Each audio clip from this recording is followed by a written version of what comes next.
like a whole new Paimon after those 2 days in the hot springs. The Abyss kinda threw a wrench in our relaxation, though. Still, spending time here really has felt like a vacation. The Kaholosaurs are so nice and so fun to play with.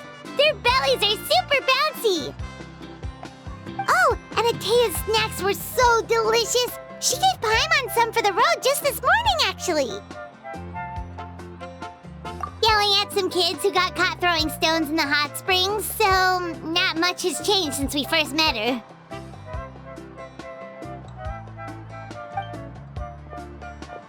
Hey, you guys! Sleep well last night? Yep, this area is so nice. Glad you like it. I was thinking of taking you guys out to do some sea fishing. Later tonight, we can eat whatever we catch. Fresh fish is absolutely delicious right off the grill. Hey, Mualani! Yeah? What do you need? The team sent out to fight in the Night Warden Wars has returned. And Kachina? Is she back as well? Kachina fell in battle. But don't worry, the team was victorious, so the Rite of Resurrection will be held in the stadium soon.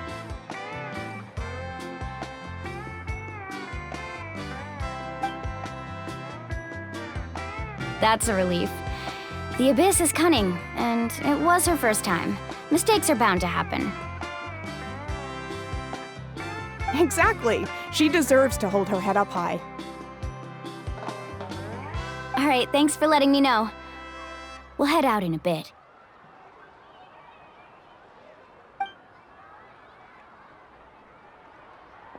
Jeez, she sounded a little anxious there. Had me thinking it was bad news for a moment. Mualani, you said the Abyss was cunning just now, but it seems like the Abyss just wants to destroy everything. Like, think about all those monsters that attacked your tribe. If there really was some sort of cunning plan, wouldn't it make more sense to send them to attack Kachina and her small team? Not that Paimon wants them to be in any more danger, it's just... Relax, I get it. The Abyss is difficult to understand, that's for sure. At a glance, it certainly seems like the only goal is total destruction. The Abyss isn't a living entity after all, so what capacity for logic or planning could it possibly possess? But through our long history of fighting the Abyss, we've realized things aren't quite so simple. 500 years ago, the Abyss invaded Teyvat. You know about that, right? That's right. Khaenri'ah suffered greatly during that time. But so did every other nation in Teyvat. And Natlan was the worst affected of all. It took the combined efforts of the then Pyro Archon and heroes from every tribe to finally repel the Abyss. Even so, the effects of the invasion lingered for hundreds of years, only able to be reversed little by little. Our tribe's waters were contaminated. The Children of Echo's territory was overrun by dangerous sludge surging from underground. Unrelenting black winds tore across the lands of the Flower Feather clan. It was like each disaster was designed for a specific tribe. Exactly. We once thought that the Abyss's desire for destruction was a sort of primal instinct, but its methods are, in truth, marked by intelligence. We now believe the Abyss has invaded the Night Kingdom, and has the capacity to read the memories of this land at any given moment. And that's how it became so dangerous and cunning, almost like it knows you inside and out. Yes, and that's why we've been unable to fully eradicate it, even after all this time. Luckily, the problems left behind by the Abyss have been successfully addressed by the various Pyro Archons we've had over the years. Now every tribe is prospering and things are looking up. I mean, just look at what we managed to do a few days ago. We totally fought them off.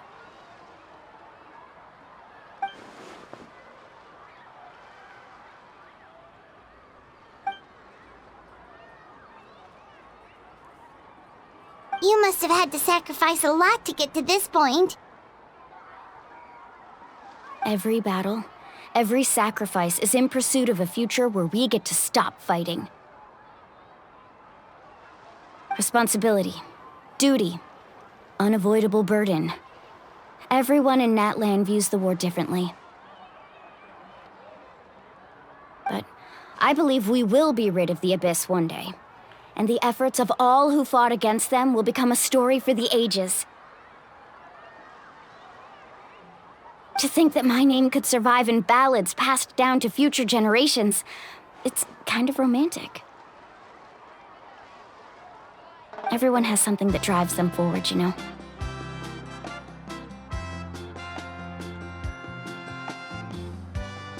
We have to. Not only for ourselves, but for our future. Anyway, let's head to the stadium. Our fishing trip can wait until Kachina's back with us. The sea's not going anywhere.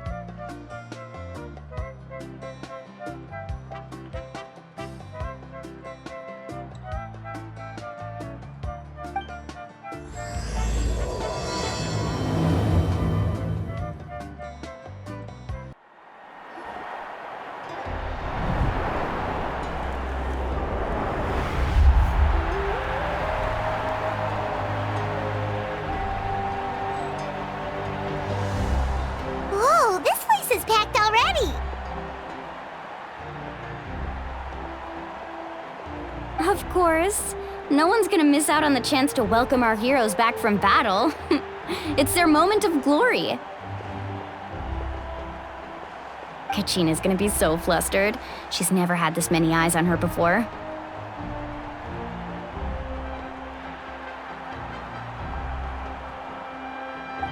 Yeah, she doesn't seem like the kind of person who likes being the center of attention. Looks like I'm just in time. Kanich, you're here! Yeah, a commission ran longer than expected, but I made it.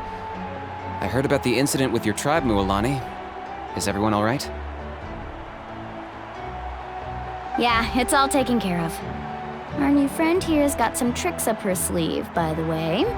She's just as strong as Kachina made her out to be. Hey, look! Is it about to start?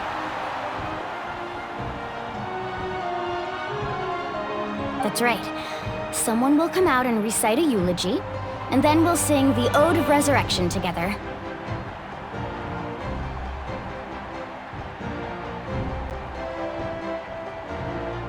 Come on, let's find a spot with a good view. When the singing starts, just follow my lead and you'll be fine. Let's go somewhere higher up so Kachina can spot us.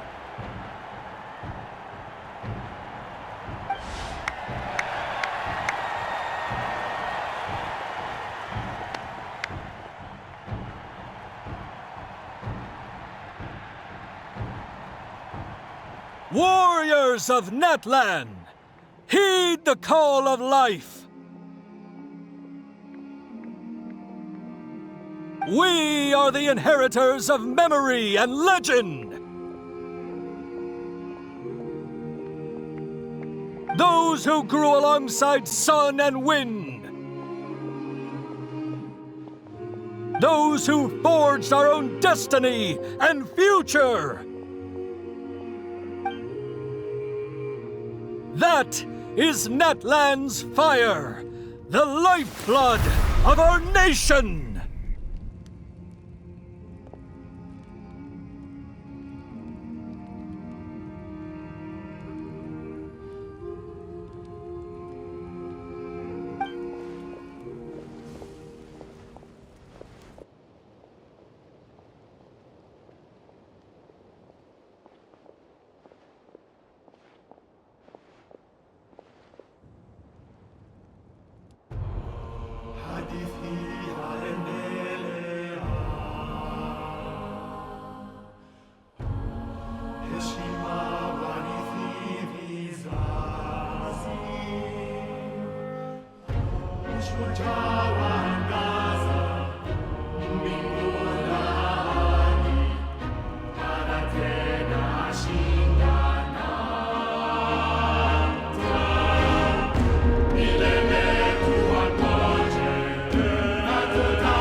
I could not find Kachina within the Night Kingdom, or locate her ancient name. What?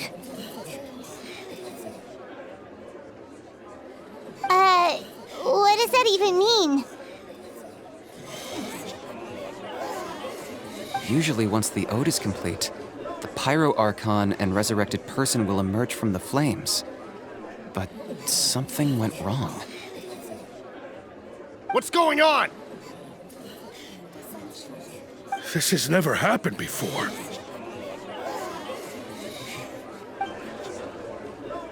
Well, I think it's pretty obvious.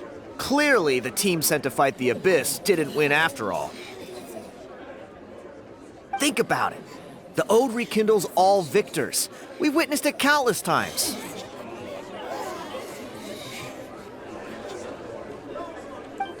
Since the Archon couldn't find Kachina in the Night Kingdom, that must mean there's more to this victory than meets the eye.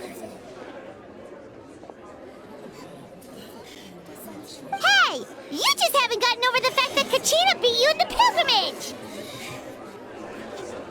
Pathetic. The both of you. Your wild guesses are misplaced. We completed our mission. Maybe you did, but who's to say whether that little girl even contributed at all? Maybe she got scared and ran off. Why would the YUB recognize someone like her, even if she was on the winning team? How dare you insult a hero of Natlan like that? Kachina sacrificed herself to repel the Abyss. She doesn't deserve to be subjected to your vile rumors when she's not even here to defend herself. Calm down, Mualani. There's no point arguing with the likes of them. I can't just sit here and let them slander her like that. To insult a hero of Natlan, the person actually has to be a hero. You...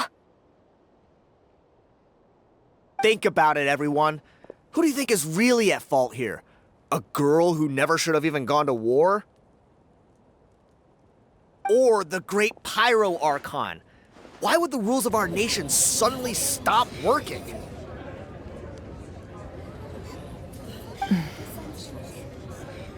That's true. If she wasn't revived, it must mean she failed to achieve victory. Maybe the YUB interpret victory in different ways? I mean, that girl didn't look all that strong to me.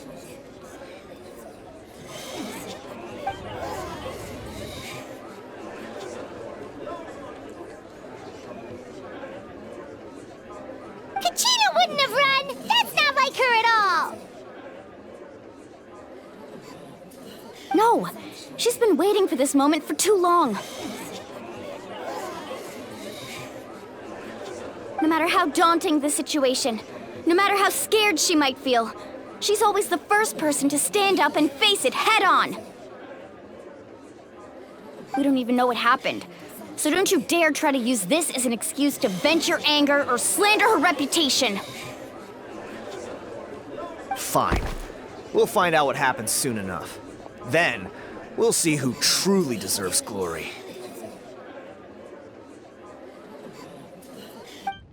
That's enough. There is no doubt about today's victory, or Kachina's part in it. She is a hero worthy of our admiration and celebration. However, the failure of today's ceremony is undeniable. Kachina has not been rekindled, and I offer you all my deepest apologies as I continue to investigate this matter. To prevent further casualties, I have decided to suspend the pilgrimage until this matter is resolved. What? No one is all-knowing. No one is infallible, not even myself. But doubt is a means by which we seek the truth, not a weapon we wield against others. I didn't mean it that way, Archon. I just... If there are things you wish to clarify, then ask me directly. Doubt my answer if you wish, but now's your chance. You have concerns? State them. No, of course not. Even though I have said nothing to change your mind, then it would seem the truth never mattered to you at all. That guy doesn't even have the courage to answer the Pyro Archon's question. So much for all that glory talk earlier.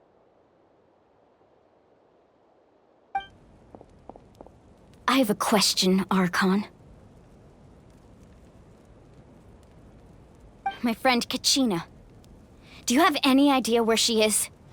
It's extremely important to me. I know you said you were investigating the situation, but I'm sorry, that's not enough. I've already shared everything I know.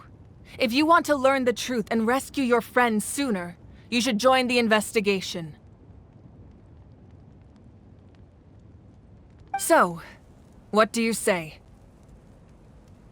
Of course I'll join. In that case, come see me in the speaker's chamber. We should join them. Oh, and if it's not too much trouble, could you drop by as well, Traveler? I'd like to have a chat.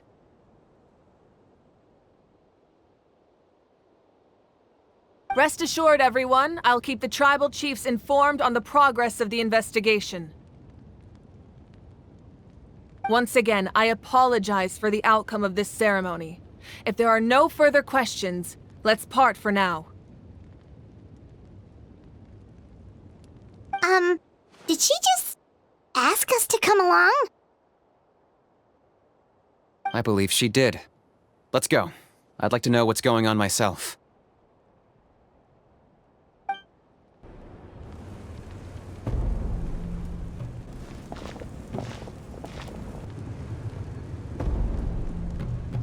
The situation is urgent, so I'll get straight to the point.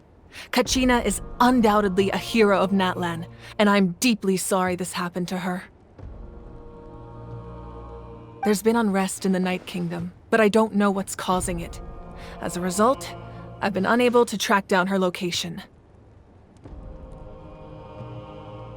Until we find and address the cause of the unrest, the Ode of Resurrection will continue to be ineffective. And that means Kachina won't be able to come back? That's correct. Not until the problem with the Night Kingdom is resolved.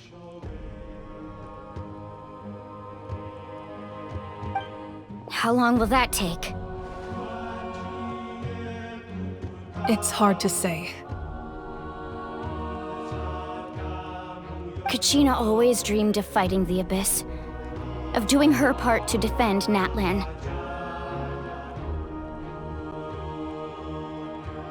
She wasn't afraid of death because she knew, if it came down to it, the Pyro Archon would be there to bring her back to life. Whenever we sat down together, exhausted from training, she would always hum the Ode of Resurrection. She was supposed to come back to us. We were supposed to hug her and celebrate with her and share her joy.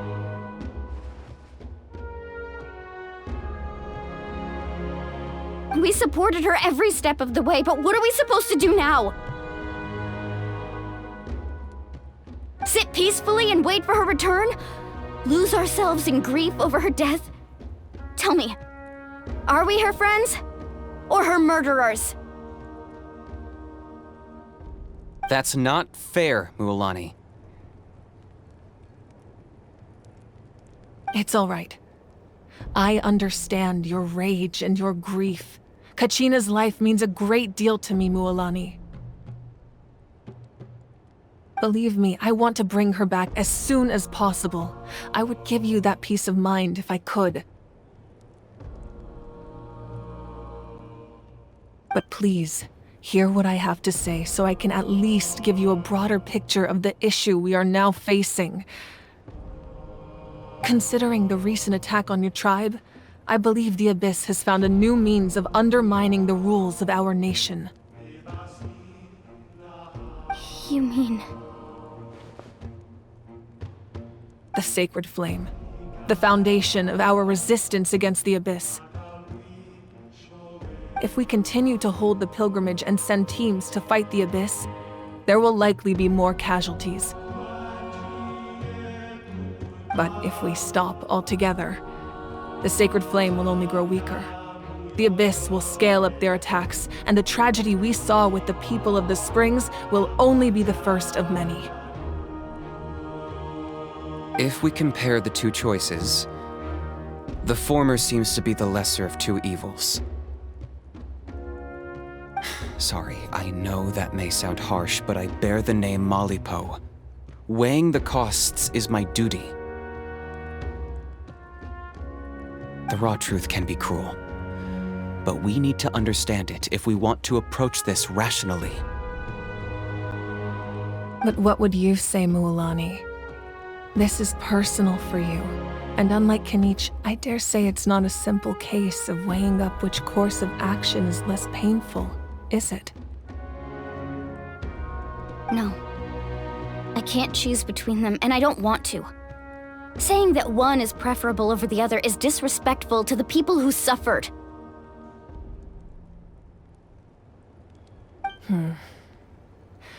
You're saying it doesn't matter whether I suspend the pilgrimage. The consequences will be equally painful. Yes. What happened to Kachina breaks my heart. But I couldn't bring myself to sacrifice other people for her sake. And that is the crux of the problem. It's not simply a matter of choosing the lesser of two evils.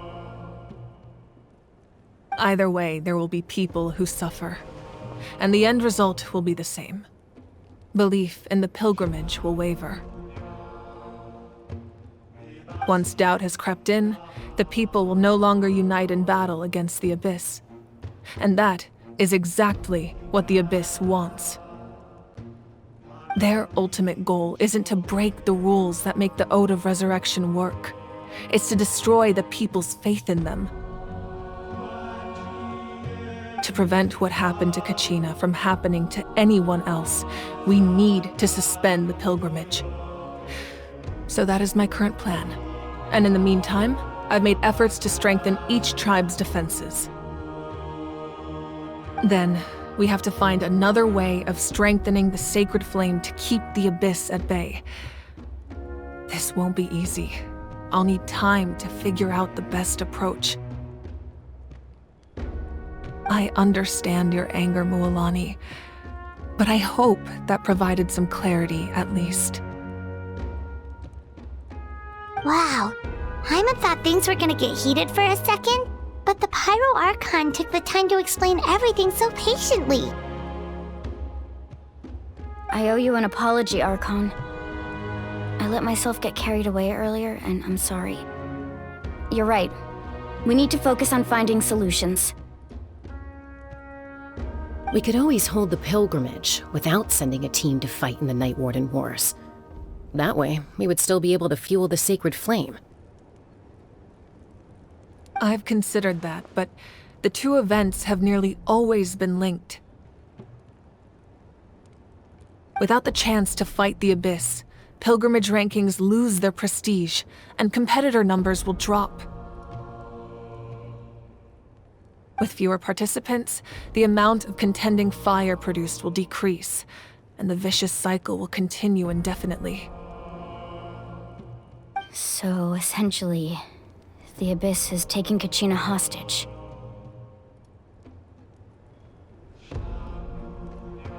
You've learned about the concept of ley lines during your travels, yes? The Night Kingdom is something similar.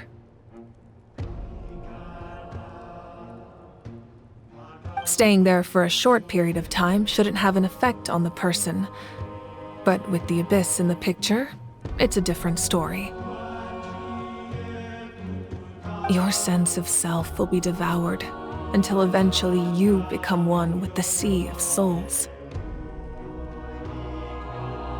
Imagine pouring a cup of water into a rushing river. You can try to scoop up another cup, but there's no chance it will be the same water you had before. I won't sugarcoat it. That is the danger Kachina is currently facing. Just like you said, Archon, both of these problems need to be addressed. You can focus all your efforts on dealing with the Sacred Flame. I will go search for Kachina. The Abyss poses the same threat to you as it does to her. It is very possible you will not return. Knowing that, do you still choose to go? Kachina's waiting for us to rescue her. That's all that matters. I failed to protect her during our campaign, but I can make it up to her now. I choose to go as well. Traveler? What do you think? Understood. Then I'll support you in any way I can. The Masters of the Nightwind have a technique that can extract an ancient name from the ley lines. If we can find Kachina's ancient name, I can use the link between them to pinpoint her position within the Night Kingdom. Then comes the hard part. You need to visit the Night Kingdom in person and rescue her. But isn't the Night Kingdom a land of souls? Can we even go there? Under normal circumstances, only the consciousness can enter. But there is a way to go there in person. However, know that the Night Kingdom will attempt to repel you, and the Abyss certainly won't leave you be. That's fine by me. Same here. Fighting the Abyss is nothing new for me. So, Paimon's the only one who's scared? Well, if you're going, Traveler, Paimon's going too. Lali of the Masters of the Nightwind once created an artifact that can be used to communicate with the Wyab. We call it the Spirit Speaker Stone. It was originally used as a ceremonial artifact wielded by the tribal chiefs, but that spiritual quality also means it can be used to search for an ancient name. That was the artifact I delivered to the Scions of the Canopy a few days ago. Didn't think I'd be hearing about it again so soon. Thank you so much for your help, everyone. Your thanks are unnecessary. I will offer you whatever aid I can, but your fellowship and courage are what will truly decide the success of this operation. Besides, you're the ones helping me. I can only focus on one thing at a time, after all.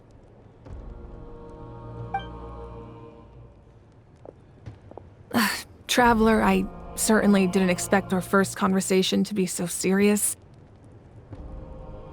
I've heard all about your accomplishments. Ever since you arrived, I've been hoping to meet you and offer you Natlan's highest level of hospitality. Why? Why? Is that not what happened in the other nations you visited?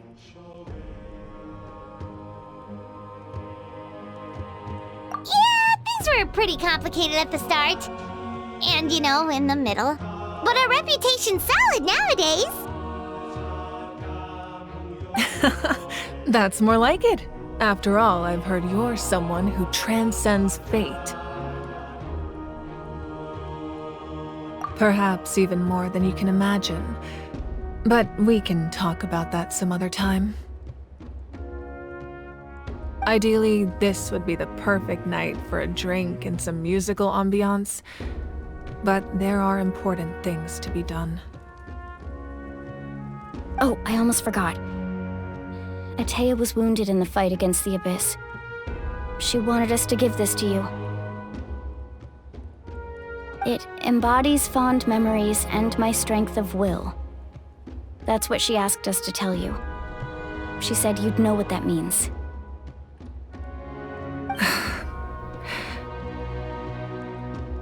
I didn't think this day would come so soon. The flames of her life force. I can feel them flowing within the talisman. If things were different, the two of us could have enjoyed the hot springs together while she gave this to me in person. We're supposed to be hot spring buddies after all. But don't worry. This talisman means a great deal to me. I'll take good care of it, and once this is all over, I'll pay Atea a visit.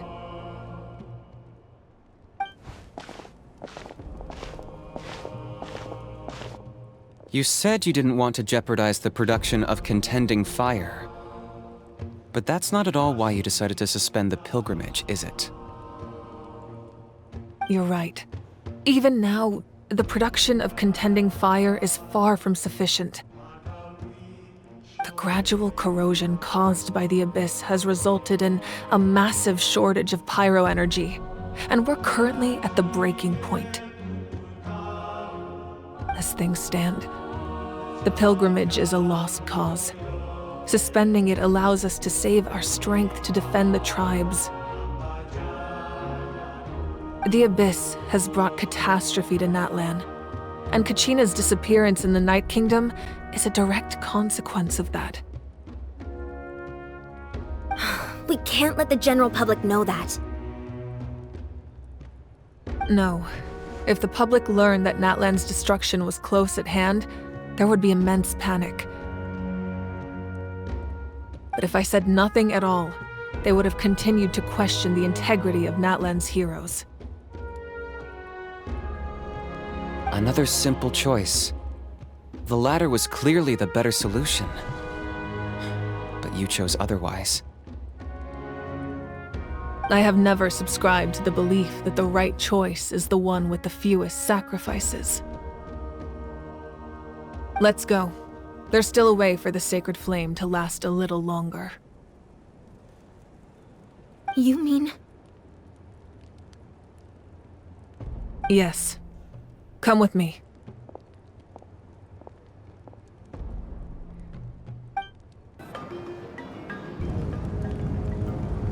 The sacred flame must never go out. Not only does it strike fear in the Abyss, but it's also the pillar of Natlan's stability. So until our heroes are ready, I will sacrifice my power to keep it burning. But that can only last so long. I think we should focus on the remaining ancient name-bearers. Don't let desperation cloud your judgment. Those chosen by the Wyeb have already embarked on their destined path. It is for them to decide how that journey ends, not us. All we can do is support them. Even so, for you to make this sacrifice, it's not right. If not me, then who? No other is capable of sustaining the sacred flame. I possess great strength, but I'm not above my people. This is part of my duty.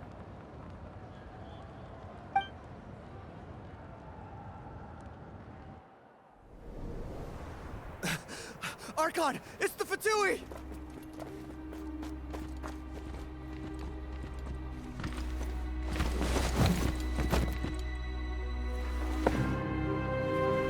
The Archon of Natlan. A force to be reckoned with. The secret of the ley lines is no secret to me. Long have they been destined for ruin. And since the oath made 5 centuries ago remains unfulfilled, what use is the Gnosis in your hands? I don't know what you mean. But it sounds like this is about more than the Tsaritsa. In times of crisis, someone must pick up the mantle of salvation. Your plan has reached an impasse, and now it falls to me to create new rules for Natlan. But before the dawn of a new age, the old must be destroyed.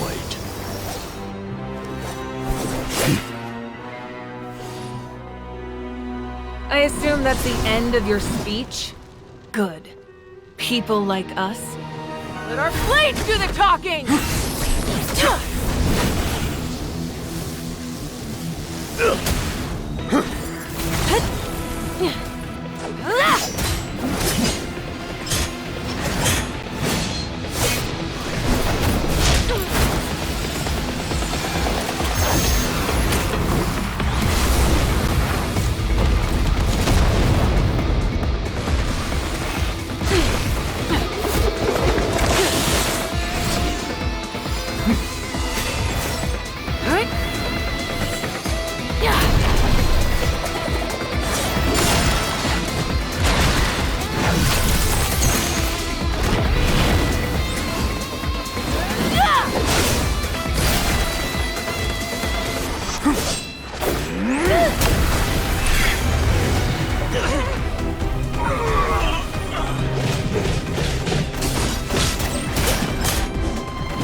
Masters of the Night Wind. Send word. The captain and his followers must be apprehended.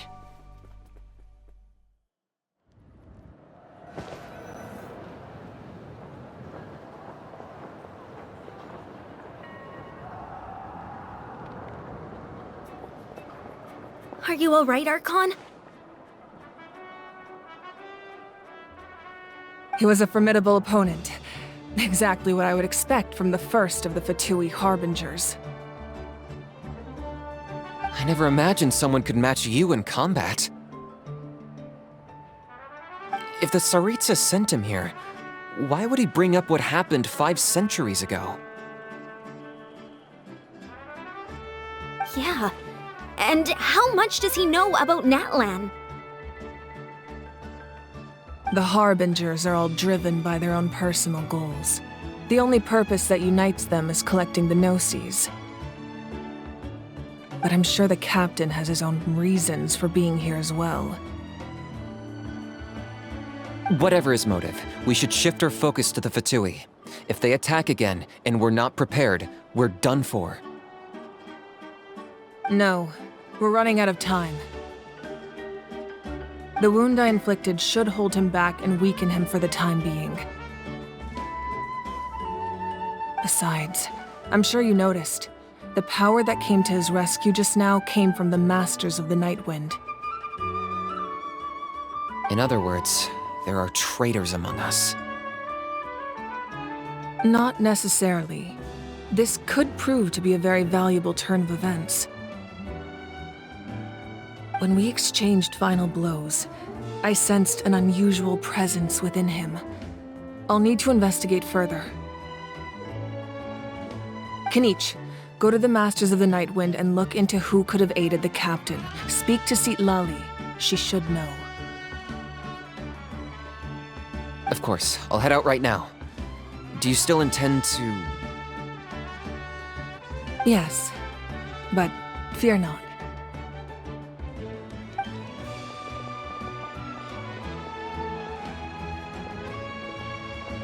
Natlan's strength has never rested solely in its Archon.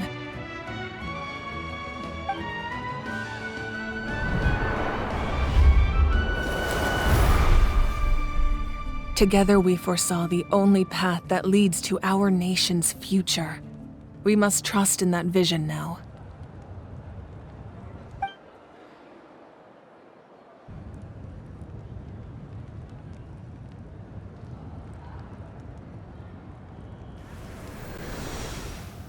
Is everything okay, Archon?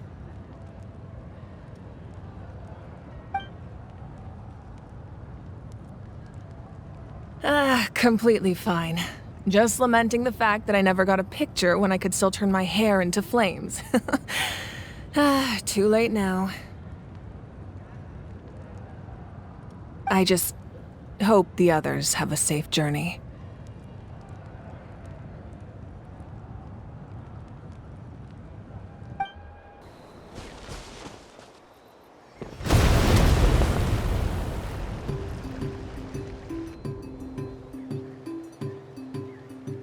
What's happening at the stadium?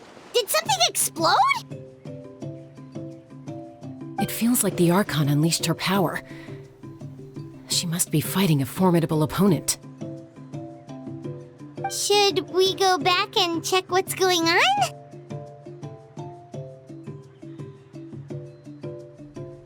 Have faith in the Archon. She wouldn't lose in a one-on-one confrontation. Once we find Kachina's ancient name, we'll head right back. Okay, let's just keep climbing. Paimon really hopes nothing goes wrong.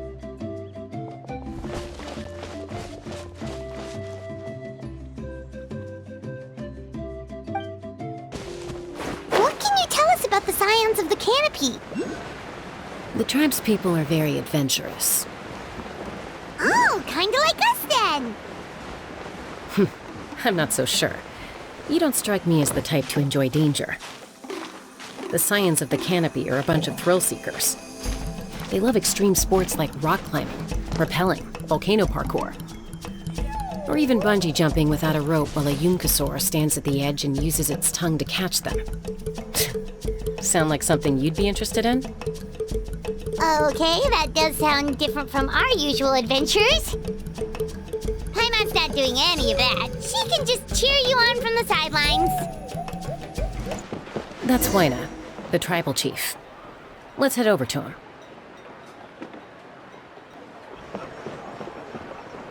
Chaska. Nice to see you again, Huayna. I'm afraid we don't have time for pleasantries, so I'll get right to it. We're here for the Spirit Speaker Stone. Whoa, hold on a second. At least tell me why you need it first. My friend Kachina is trapped within the Night Kingdom. We need the stone to find her ancient name and rescue her. Rescue her? From the Night Kingdom? That's right. I'm sorry, but someone needs to tell you what you don't want to hear. Going there, a mature warrior would never make such a foolish decision.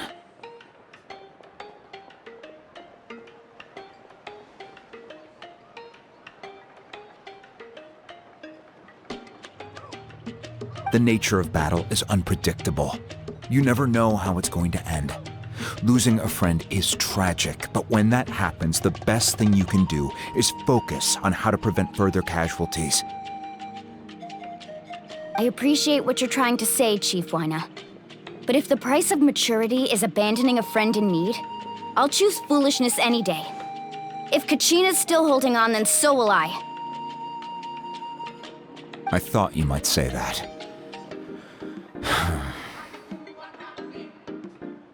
Is something wrong, Wyna?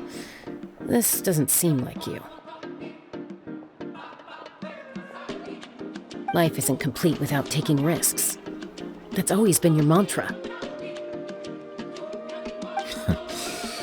It's nothing. The Night Kingdom is a dangerous place. Can't blame me for checking if you were up to the task. If you're that determined, far be it from me to stop you. Here's the stone. Keep it safe, okay? It's not like we have a spare. Thank you. Huh. Seems like you two go way back. But aren't you from the Flower Feather Clan, Chaska?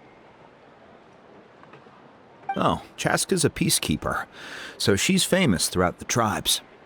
She's always the one people call to resolve conflicts, so we slowly got to know each other that way.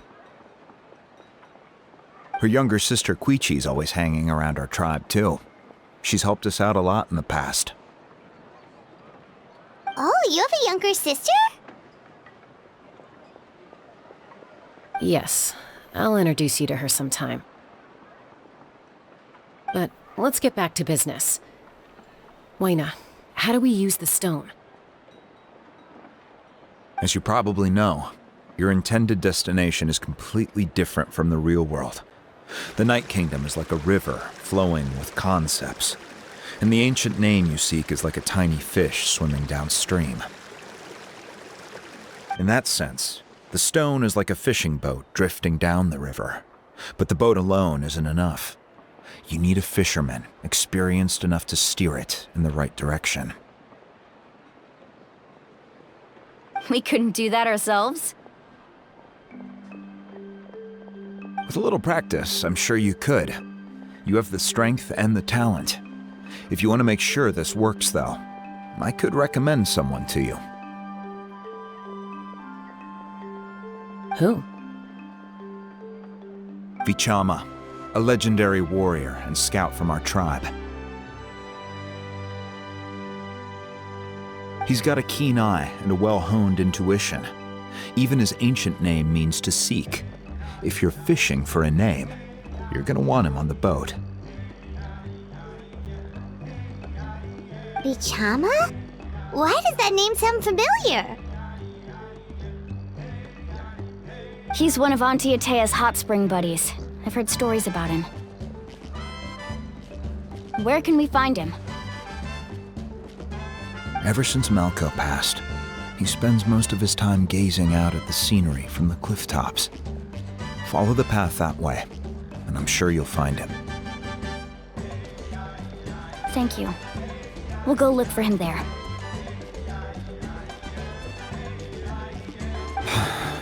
Good luck. I hope everything goes well.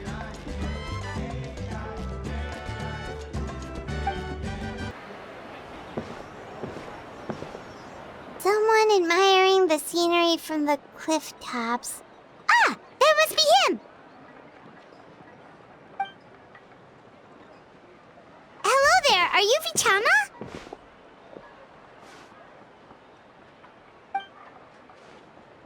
That's me.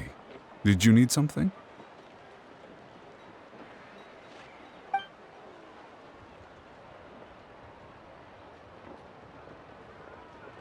What?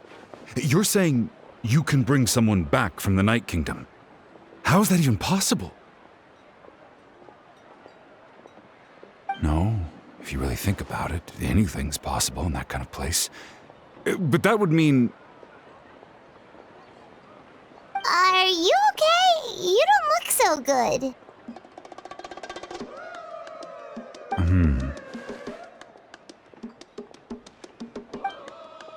Everything's fine. I'll help you, but I do have a small request. After I help you find Kachina's ancient name, I want to use the stone to look for my friends as well. Your friend? Oh, why not mention someone named Malco? Is that who you're talking about? Yes, but I'd rather not get into it if it's all the same to you. That's not a problem. We agree to your request. Yeah. Since you're helping us find Kachina's ancient name, it's only right that we return the favor. Then we're agreed. Can I have a look at the stone?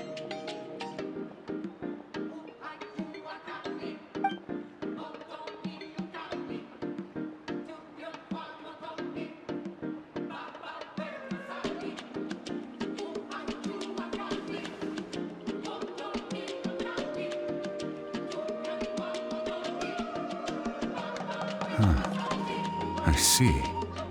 From what I can tell, it functions almost like an abyssal pylon. Both connect the Night Kingdom to the living world. Once the connection is established, the abyss will come surging through the opening like a predator honing in on the scent of blood. So we have to be sure not to use it in a tribal settlement. Wow, you got all that just from looking at it? I just picked up on the basics, really. I still have no idea why it works. You said someone named Lali invented this. They must be a genius. I'll go find an open area and start setting things up. In the meantime, I need you to get 2 things for me. We'll go right away. What do you need? First, I'll need some hook ropes. Pretty much every store around here carries them, so no need to go anywhere special. Oh, and I need to build a net out of them, so make sure you get a good amount. Wait, are you saying you're going to use a real net to catch Kachina's ancient name? How does that work when one's tangible and one's not? By creating something tangible in our world, like a net, we can create a connection to a corresponding concept in the Night Kingdom.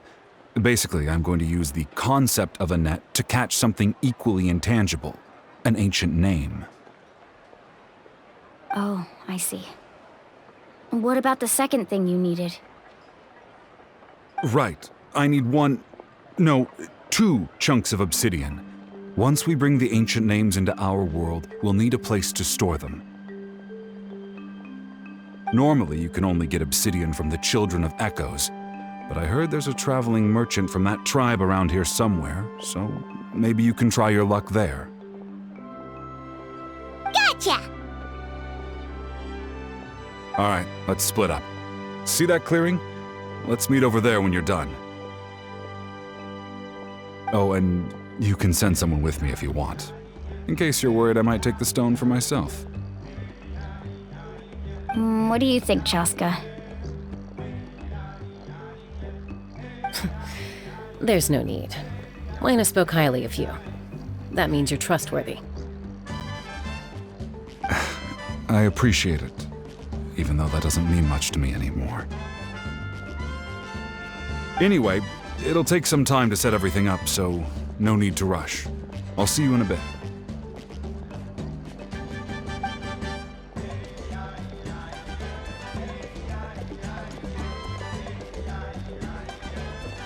What an odd guy. He seems so defeated, but also really invested in the stone at the same time. I don't have any more insight than you, Paimon. Let's just focus on the preparations for now. Hang on, Kachina. We're coming for you. Hello. Do you have any hook ropes for sale? Hook ropes? As in rock climbing equipment? Yes. How much for your whole stock? Oh, the whole thing? Let me see. That would be 30,000 mora in total. Deal? Deal. Wait, really? What, you want me to drive down the price? We just need these as fast as possible. Thanks. Oh, no problem at all. I'll even pass along some information on the house. These ropes are usually used by rock climbing enthusiasts. If you want to learn, Roka's the person you want to ask. All right, that's everything. Here you go. Now we need the obsidian. Let's go talk to the traveling merchant Bichama mentioned. Excuse me, do you sell obsidian? Why, yes. I've got a chunk for sale right over there. Perfect. Is that the only one, though? We actually need two. That might be tough. Tell you what, I'll take a look through these boxes over here and we'll see what we can find. Thank you so much. We'll wait here.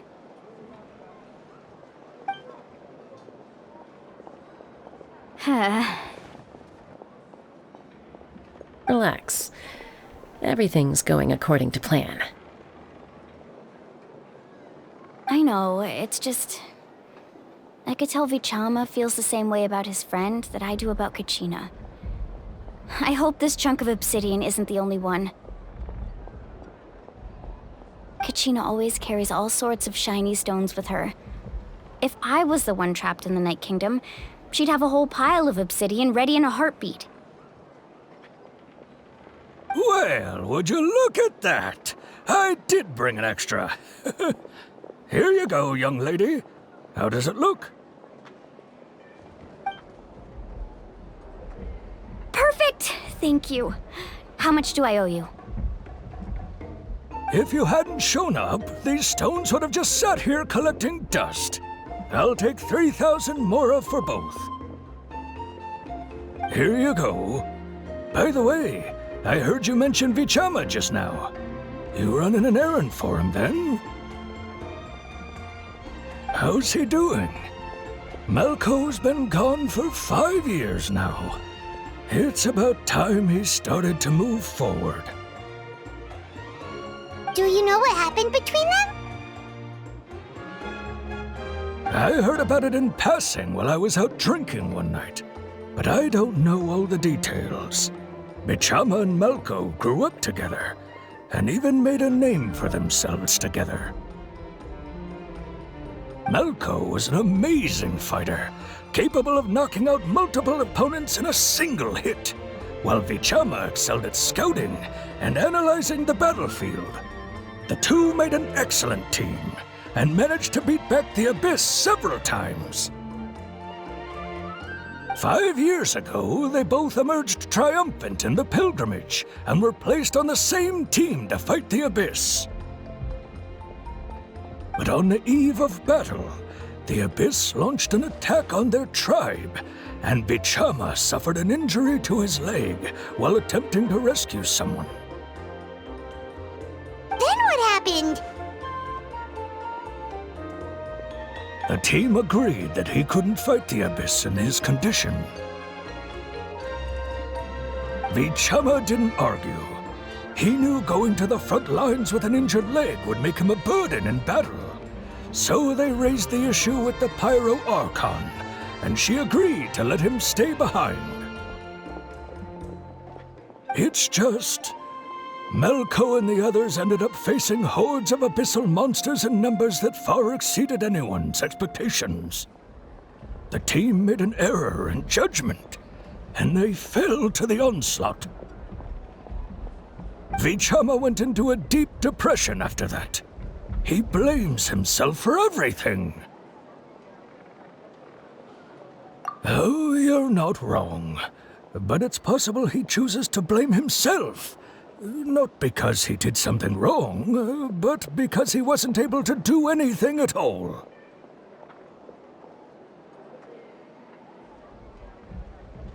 I've tried convincing him to move forward, to stop dwelling on the past, but the shadow of Malco's death hangs over him still. The Abyss has caused so much suffering, and some wounds never heal. I wish there was something he could do to make himself feel better. But... Anyway, that's the gist of it. Maybe you could help him talk things through sometime. I would really appreciate it.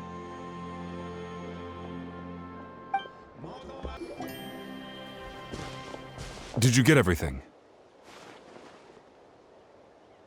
Yep, it's all here. When do we start? I've made all the necessary adjustments, so we're good to go. As agreed, I'll help you find Kachina's ancient name, and then you return the favor. Go ahead.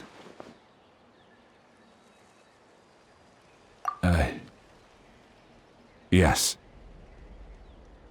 After Malko fell, I scoured the battlefield to see what happened. It turned out he wasn't bested by some impossibly powerful foe. He was dragged to his grave by the sheer number of enemies. If I had been there, I would have been able to sense the danger. I could have warned them not to advance.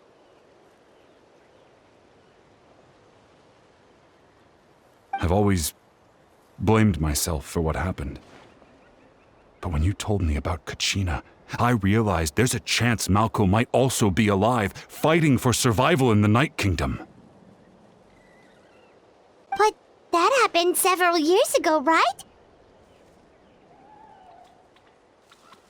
The Pyro Archon said all life within the Night Kingdom eventually becomes one with the Sea of Souls. There might not be much hope, but I still have to try. Malko and I promised each other, even if we never managed to root out the Abyss for good, we would fight together until the end. All right, let's get to it. I'll start searching for the conceptualized version of Kachina's ancient name. If you see any fragments scattered around the area, please collect them.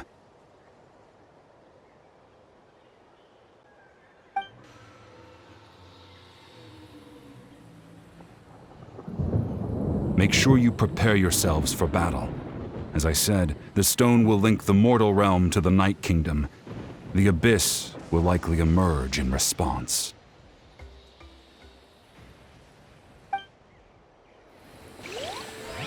Look at that golden thing. It must be one of those fragments Vichama mentioned. Let's get closer. Whoa, monsters incoming! Watch out, everyone! Duh. How much longer, Vichama? Not long! We're getting close!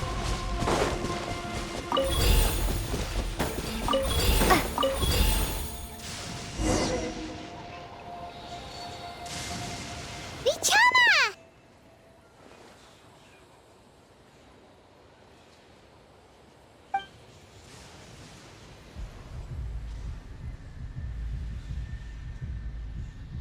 Quick! Take it!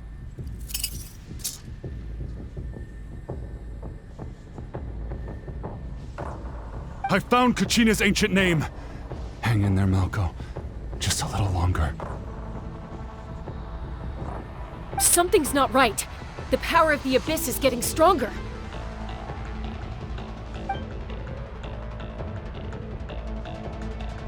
The Abyss is corroding his body! Vichama, you can't keep going, you'll die! I should have died 5 years ago. I just need a little more time. Please, I'm almost there. Thank you.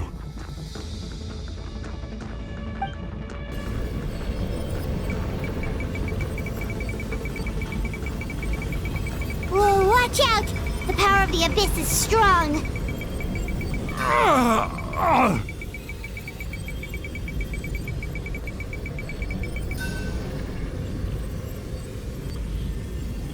This power. Hanging in there? Malko. No! Why can't I find him? Why? We can't wait any longer. Pull him away from the stone, Mualani. I already tried, but the power of the Abyss has him in a chokehold. It's like he's tied to the stone with an invisible rope. In that case, we have no choice. I'm sorry, Sea Lolly. Get back! Chaska, wait!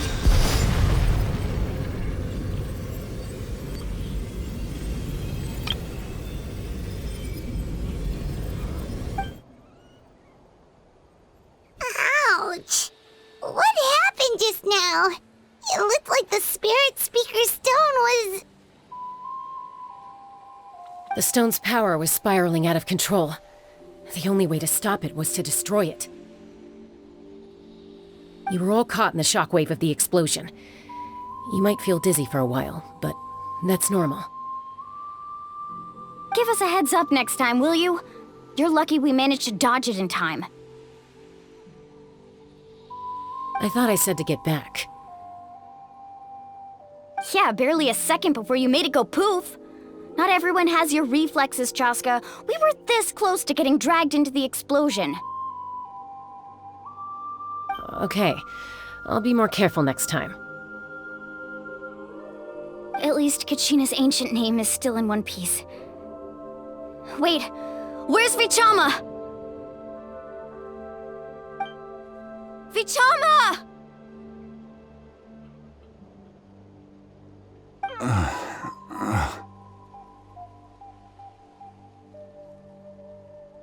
Vichama!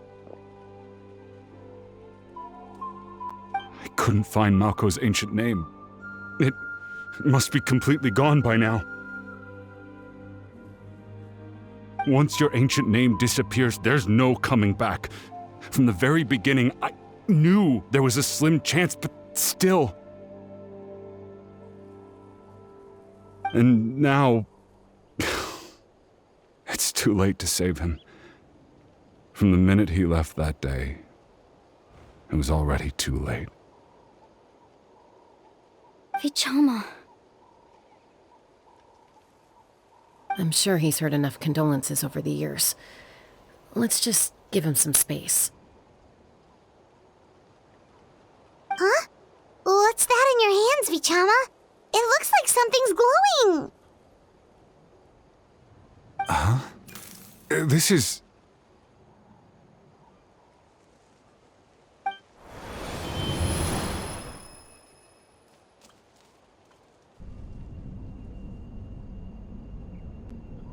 Hey, Malco. Got any strength left? Not enough to swing a sword, but to say a few last words? Sure.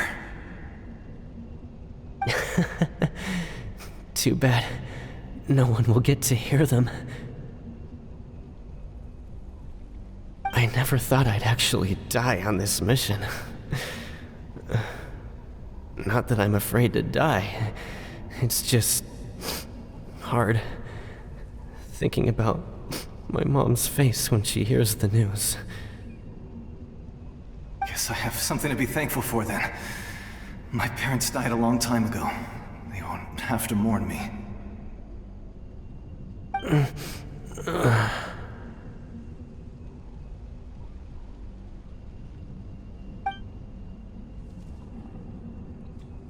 Pisak! Always had to beat me at everything, didn't you? Right to the end, you were never one for goodbyes. Maybe you're right. Maybe no one will get to hear our last words. But just in case... Vichama, I'm so glad you didn't come with us. Don't be sad. Just keep on living. For the both of us.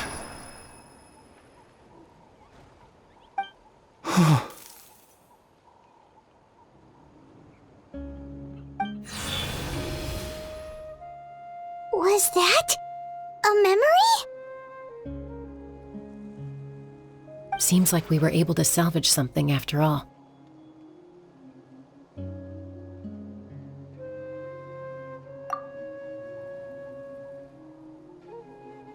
Of course. Seeing him, hearing his voice again, it makes me unbelievably happy. But it also brings with it an even deeper pain. A deeper pain? Why? Malko was always the type to put on a brave face. But in that memory just now, his hands were shaking, and his smile was forced. For all these years, I regretted not being able to fight alongside him to the end. And now I know, at the end of his life, he was thinking the same thing. Vichama. I'm fine. Actually, I heard Chief Wyna wasn't really on board with your plan to go to the Night Kingdom. When you asked for my help, I hesitated too. I knew helping you find your friend's ancient name meant leading you one step closer to danger. But I also understood why you had to try. Everyone has regrets in life, but not everyone gets the chance to make up for them. Once allowed to fester, guilt strips us of our most valuable qualities as warriors.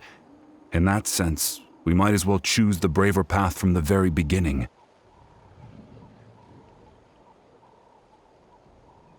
If I could do it all over again, I would have followed Malko to the front lines no matter what. Even with an injured leg, there were still things I could have done.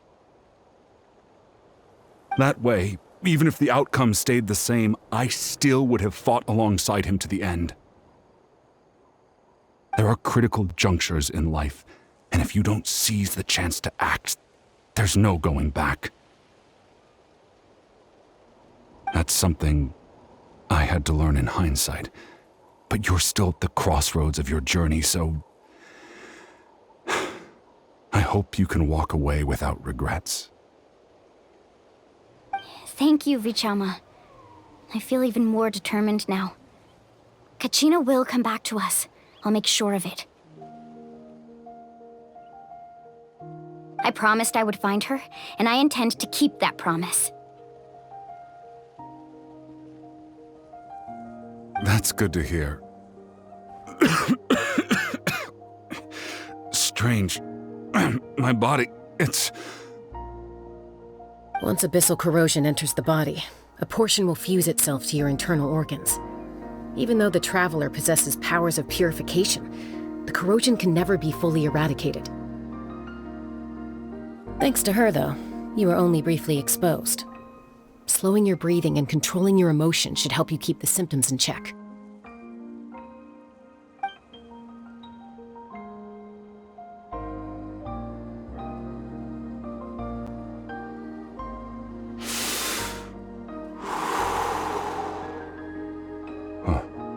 That does make me feel better. You seem very knowledgeable about all this. Just speaking from experience, that's all. Anyway, we've recovered Kachina's ancient name, so we're off to a great start. Let's get Vichama back to his tribe and tell Wyna the good news. Oh, and apologize for destroying the Spirit Speaker Stone. We had no choice, though, so he'll probably understand. Right?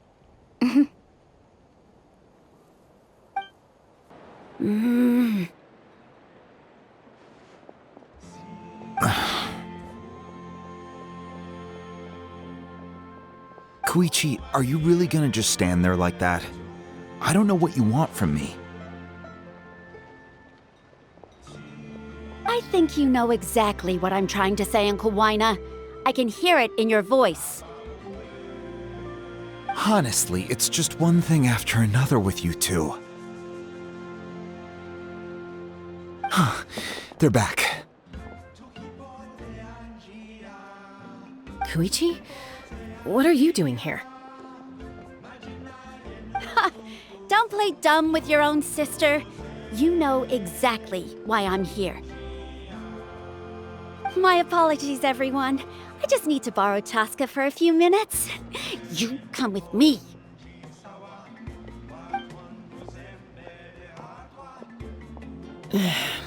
I'll be just a moment.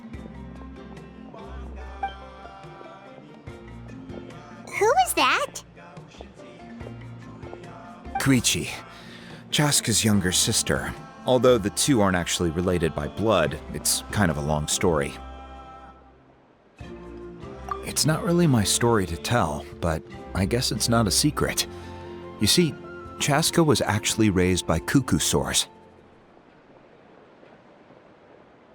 She was afflicted with a rare disease when she was a child, and abandoned in the wild as a result. The Abyss found her out there, all on her own, and tried to devour her. But in the end, all that did was trigger her will to live.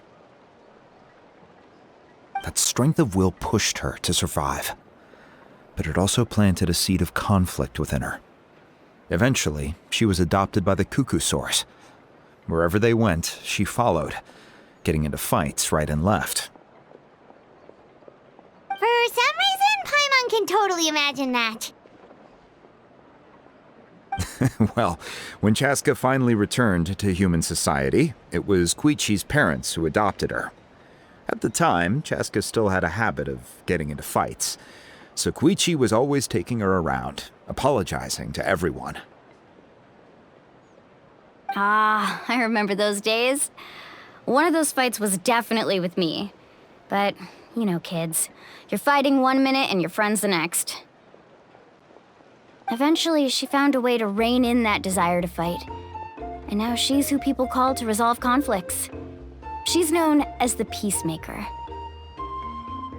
It sounds like she still argues with Koichi, though.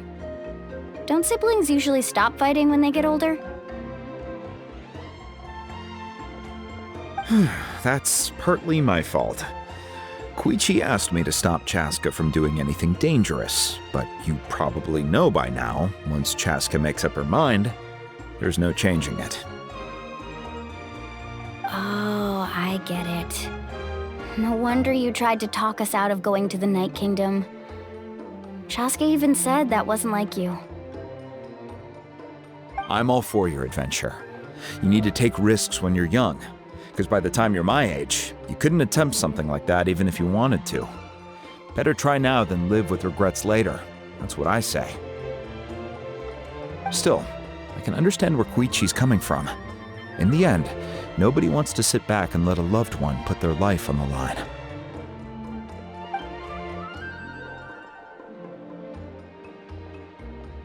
All right, it's just the two of us now. You have 1 minute to explain yourself. I don't have anything to say. You don't have to approve, but you should know I only do what's necessary. That attitude is exactly the problem. It's like you don't care. You try to sneak off to the Night Kingdom behind my back and then play it down as if it's just a trip abroad. Well, technically I am going abroad, right? Again with the excuses!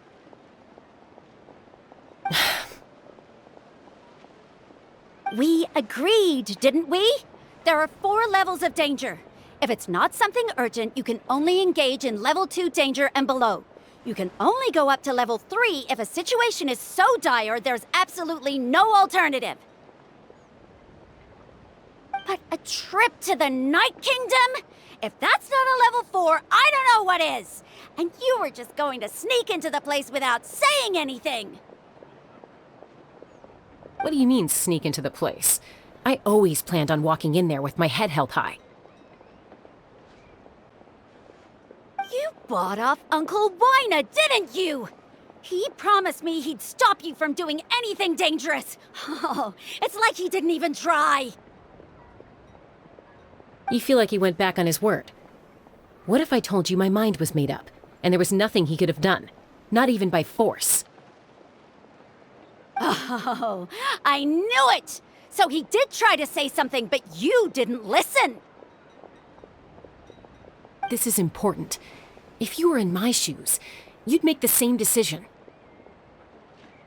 You don't know that? I'm a doctor, and I handle logistics. If you're going to waltz into a dangerous situation where you could lose control at any moment, it's my duty to say something.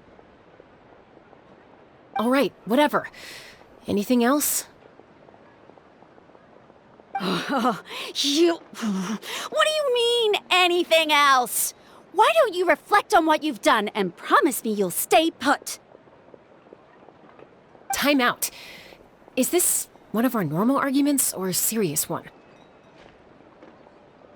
Chaska, does it sound like I'm joking? Then, you need to know something. What happened to Kachina was partially my fault. I can't leave her there to die. That's not who I am. But the person you become when you lose control, that's also not who you are. That's a different issue. You said it yourself. A person is only as good as their morals. If I want to live in Natlan, I need to display qualities that make me worthy of this nation. I've also told you that managing your condition is equally important. Sometimes you have to make sacrifices. All right, let's stop this here. If we keep going, I might actually have to get serious. And I think Wyna prefers his roof attached to his house. Is that a threat? That sounds like a threat to me. Koichi! Younger sisters are supposed to listen to their elders.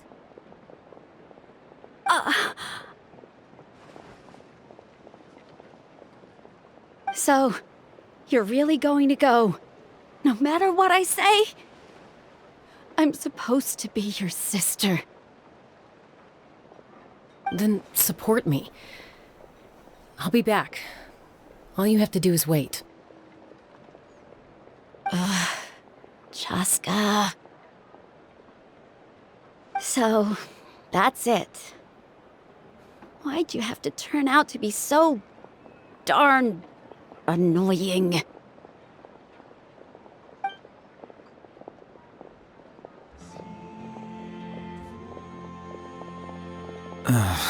You two are something else. Something you wanted to say? I know you aren't related by blood, but you two sure are similar. Really? You know, I said that very thing to Koichi not too long ago, and she reacted the exact same way, down to the very tone of voice. It's not my place to get involved, but I will say this.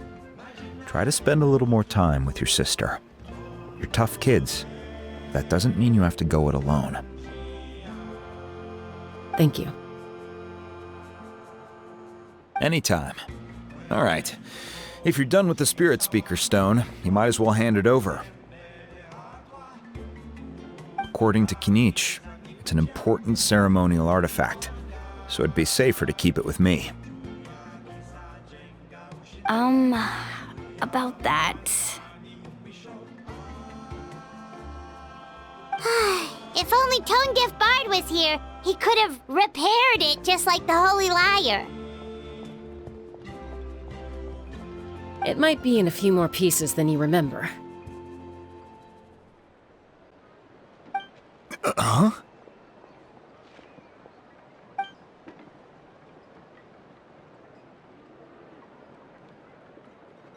I see. Sounds like it was an urgent situation. If someone's life was on the line, then you had no choice. Still, Citlali's going to be a nightmare to deal with now that you've broken her stuff. I'll explain everything to her later. Stay safe out there in the Night Kingdom, okay? I'll wait here for your safe return.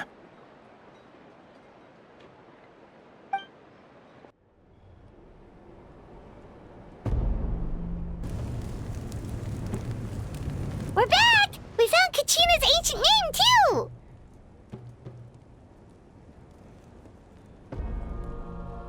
Well, it's fairly complicated. Let me give you the condensed version.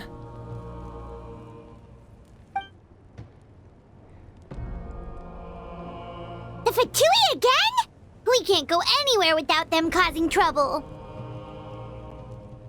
But what if the Fatui finds out you've lost your power? Won't they try to take advantage of the situation? That's why it has to be our little secret. No one else can know, or we're asking for trouble.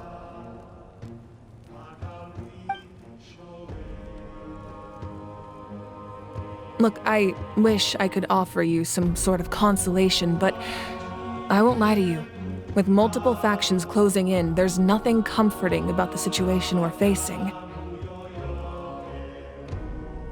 Still, all you need to do is focus on your goal.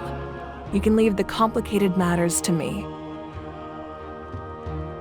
I can also step in on the Pyro Archon's behalf. There's a limit to what I can accomplish, but I'll help you however I can. There's no need to be so modest, Yan-san. Your incredible strength has long been a well-known fact. You're the pride of your tribe. Archon, I'm sorry about before. You have so much on your plate, so much that you have to worry about. But all I could do was focus on my own feelings. You have nothing to be sorry about. We all get overwhelmed by our emotions, myself included. Your reaction to Kachina's disappearance, I understand that feeling very well. Well, now that we have Kachina's ancient name, let's go track her down. Follow me.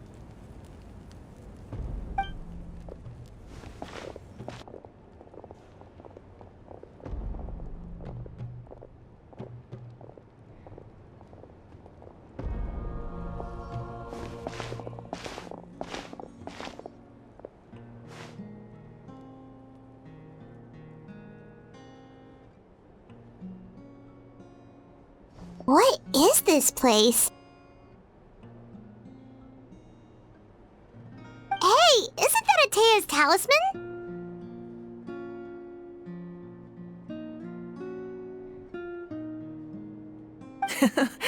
Good eye. This is where I store all the various mementos I've collected. Whoa. I've never seen this place before. There's so many things in here. It looks like there are items from every tribe. Collecting them must have taken a lot of effort. I suppose you could think of it as a hobby of sorts. In Natlan, everyone grows up listening to the stories of heroes. And physical items do a far better job of preserving those stories than our own memory. Now, I still have some preparations to make for the ceremony, so feel free to take a look around in the meantime. If you're curious about an item, I'm more than willing to tell you about its origins. All right, we'll have a look.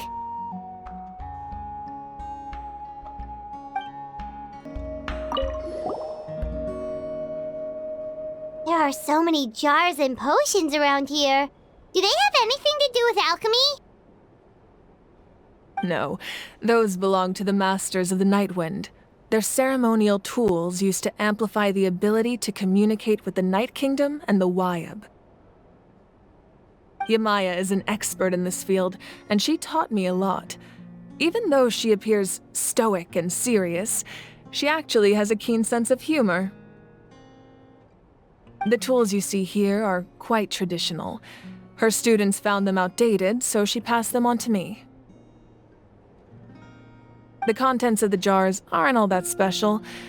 Oh, except the big jar in the middle. That's what she really wanted to give me.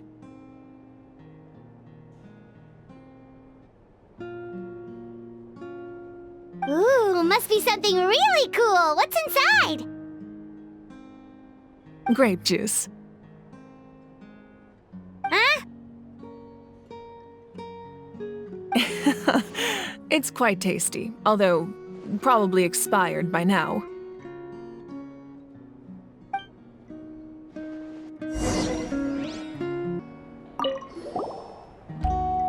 Whoa, that belt is bigger than Paimon's head!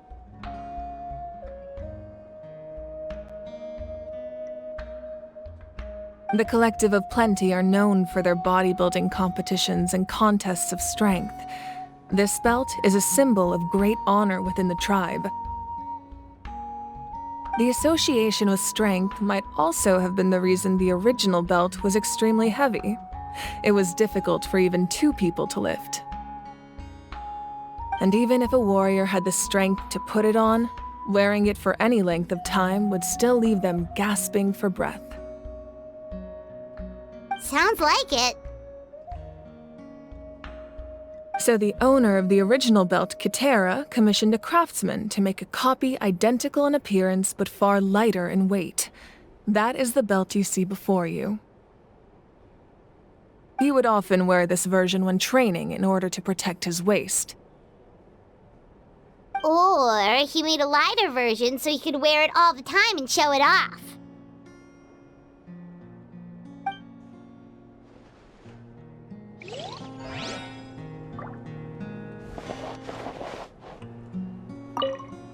Make sure to handle everything with care. This cup, for example, it's heavier than it looks.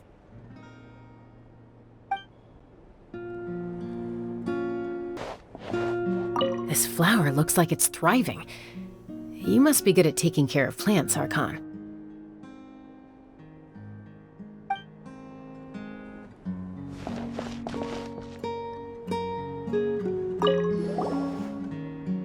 Hey, there's a fishing rod here. It must have belonged to the people of the springs. That's right. It belongs to a legendary fisherman named Matavaru. I have his entire set of fishing equipment, actually. He and I met in a tavern. He told me about a particular kind of giant fish and his meticulous plan to catch it. In his eyes, I saw a hunger and a strong fighting spirit. To him, the sea was the battlefield upon which he staked his honor. So, did he do it? The next time I saw him, he was covered in scars. It turned out the fish he sought had been corroded by the abyss. He managed to kill the fish, but sustained a serious injury in the process, which meant he could never go deep-sea fishing again. Can a fisherman claim victory if he fails to bring back his catch? That's what he asked me in the end. Well, Paimon thinks he won. That was my answer as well. The experience was far more valuable than the prize itself. In the end, he didn't want his tools to go to waste, so he gave them to me. Wait, that means you also know how to fish. Maybe we can go head-to-head sometime.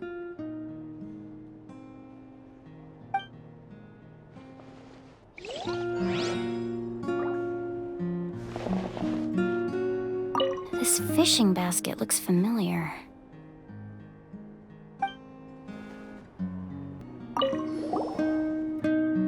This is Atea's talisman. I'm sure you're familiar with this one already. Atea was rarely ever without it. The talisman brought her a lot of luck in battle.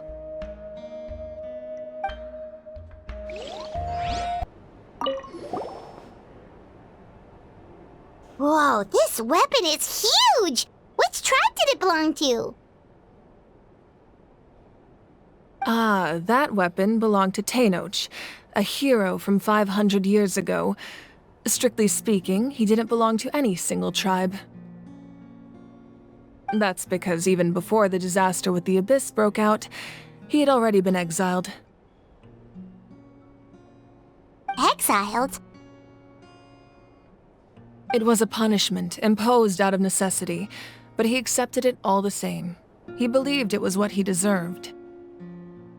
When the Abyss attacked, the tribes found themselves in urgent need of a powerful figure to lead them into the battle, and there was no one more courageous or resolute than him.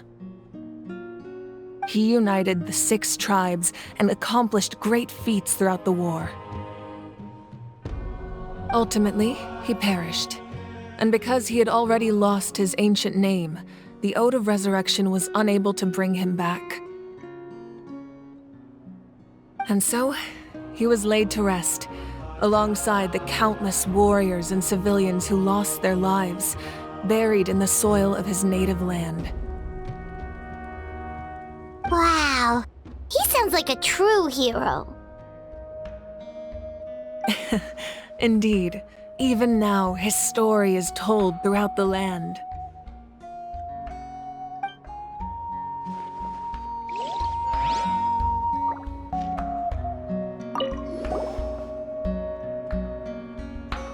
The powder still needs some time to settle, so let's wait a little longer.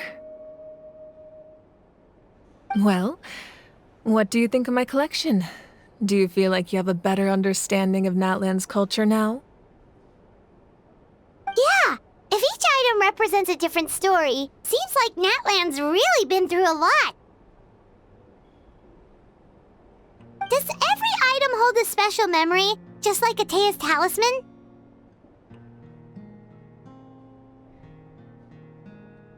That's right. The items in my collection actually serve a similar purpose to the ancient names passed down among the tribes. They demonstrate the true shape of time. The shape of time? Most people perceive time as a linear concept, almost like a straight line that can only move forward. We cannot change the past or predict the future. But there's also a different theory, one that I believe to be closer to the truth. Namely, that the past, present, and future all exist at once. At once? Paimon's not sure she understands. Let's say your journey ended right now. Thinking back on your experience in each nation, which one would you say was the most important? Exactly. Even at the end of your journey, the things you experienced along the way don't cease to exist. They become part of who you are. Take out a portion of that journey, and you would likely make very different decisions, and eventually arrive at a very different destination. The future is the same way. It exists even though it has yet to come to pass. We just lack the means to perceive it. Of course, there are those with the power to foresee the future. They simply call it by a different name. Fate. You're quite familiar with that concept, I would imagine. That does kinda make sense. The future hasn't happened, but already exists. Humanity excels at living in the present, but too often we forget the past and neglect the future. While the pilgrimage and the Night Warden Wars lead us to a better future.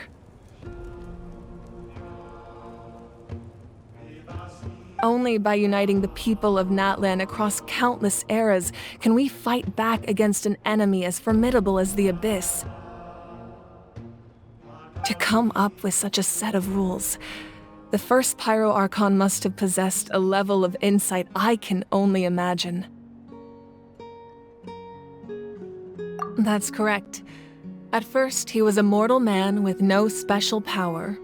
After he ascended to the Divine Throne, he used it to borrow power from the heavens and establish the rules of Natlan. Namely, a framework through which ordinary people can ascend to Archonhood. By holding the pilgrimage, we're able to determine the strongest among us. And when that person ascends to the Divine Throne, their inner flame will awaken. In addition, the Sacred Flame will grant them significant knowledge and memory of this land. After all, that's how I came to know everything I just told you. So, it all comes down to the power of the Divine Throne and the rules.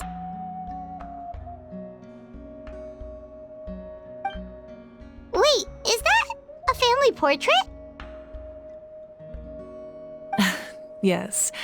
That's my mother, father, younger sister, and the little saurians we raised. I turned a piece of my dad's leather armor into a canvas and commissioned a famous artist to paint our likeness. Your sister is so cute! It looks like the two of you are really close. Paimon was having a hard time thinking of an Archon as an ordinary person, but seeing this portrait, it kind of makes sense now. It really doesn't look like there was anything special about you before. Oh, wait, is Paimon allowed to say that? A little late for that question, don't you think? Sorry! Paimon's so sorry! Paimon's mouth works faster than her brain sometimes! It's all right. I'd never get upset over something like that. No matter what others may say, my past is a precious part of my identity. I'm forever proud of the life I used to lead. Becoming the Archon doesn't mean you sever ties with your family. The position just comes with a lot of responsibilities, so it impacts how often you get to see them. My father made the most delicious stew, so my sister would often bring me a large pot of his cooking, and he would sit on a blanket and eat it together. One time, we didn't close the door securely, and the saurians we were raising ran into the room and knocked over the entire pot. My sister immediately burst into tears. The two troublemakers were going for the meat, but when they saw my sister's distress, they froze on the spot.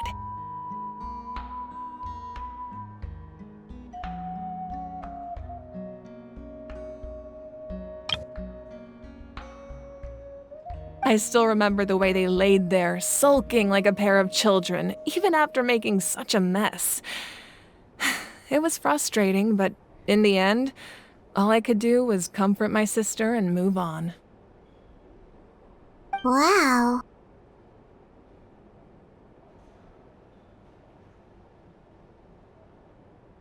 Isn't that what being a family is all about? I think about that story a lot, actually. As the Archon, I made a vow to defend this nation, and experiences like that, they remind me exactly what I'm trying to protect. Well, what happened after that? This portrait looks pretty old. Your sister must be all grown up by now, right? I believe she ended up working as an architect and artist. She built many houses and crafted many beautiful works of art.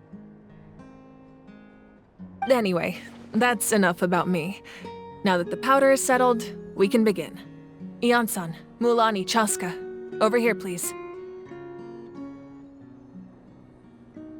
Place the ancient name up there, and then we'll begin.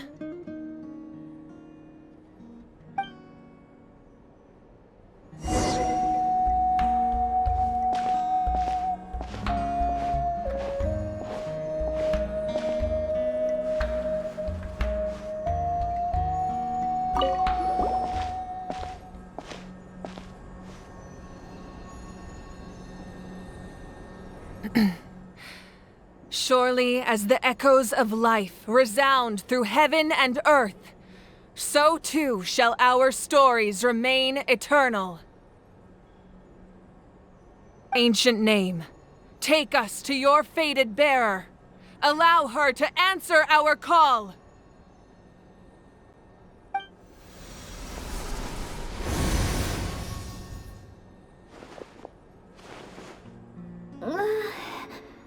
Am I hallucinating again? Kachina! Are you okay? Huh? I'm not seeing things, am I? Is the Abyss playing tricks on me again? It's okay, Kachina. It's just us. We're trying to find a way to bring you back. Everyone, you have to listen to me. investigating the Night Kingdom this entire time, and I figured out what's wrong. The Wyup is being affected by the Abyss. I was waiting for the Wyup to send me back, but then this really strong monster came in and it almost killed me. The Wyup saved me, even though its power is weakening, so I've been hiding from the monsters while trying to find a way to help. The Night Kingdom has become a huge mess, though. I keep hearing these awful sounds and seeing really horrible things. Don't listen to those sounds, Kachina. The Abyss is trying to strip you of your sanity. All you need to do is stay safe and wait for us. We'll be there shortly. It's okay. I feel so much better now that I've had the chance to talk to you guys. You don't need to worry about me. I've never been strong or special at all, really. So I don't blame anyone for forgetting about me or leaving me behind. Just knowing you care is more than enough. I'll find a way back. You don't have to put yourselves in danger to come rescue me. You're always like this, Kachina. Now's not the time to act tough. We're coming for you, and that's final. I don't know what lies the Abyss has been feeding you, but I'll tell you something right now. Nobody here sees you as a burden. You're a victor of the Night Warden Wars, a hero of Natlan. All you need to do is wait for us to rescue you, and you'll get all the applause and recognition you deserve.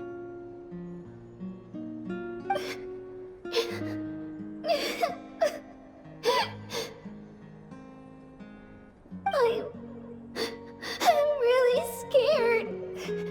Everything's so dark and creepy here. And I want to go home. Still, I don't want you to put yourselves in danger because of me. I don't want to hold anyone back ever again. All you need to do is place your trust in us, just like you always have. No one fights alone. We're not leaving you behind. Not ever. Yeah, we're so close. We can't call it quits now. Thank you. Be careful. Looks like we've lost contact. Now comes the most dangerous part. You have to traverse the Night Kingdom in your physical form. This entrance to the Night Kingdom was left behind after an abyssal invasion. Even a brief amount of time inside could expose you to corrosion. I know. I'm prepared for that possibility. All right, then I wish you all the best. I'll tell Koichi to be ready just in case. She's very experienced in dealing with abyssal corruption.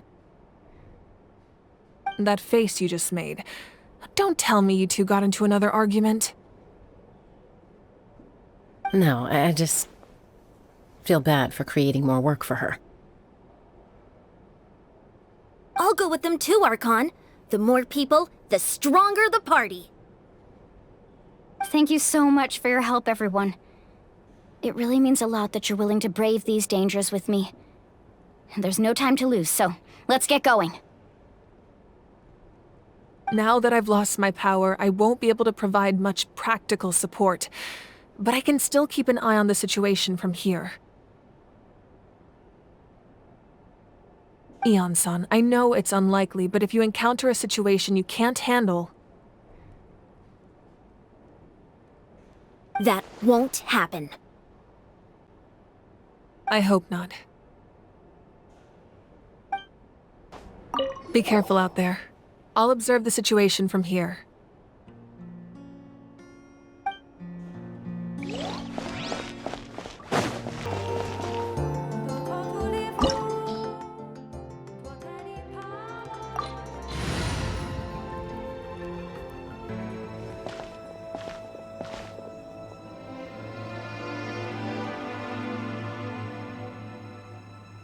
So we're underneath Natlan right now? It looks nothing like Paimon was imagining. That's because in the distant past, Natlan was home to an incredibly advanced civilization ruled by dragons. Humans only established their own society after the fall of the dragons. So these are Saurian ruins? Wait, you mean like the elemental sovereigns? They had their own advanced civilization? Yes, a really long time ago.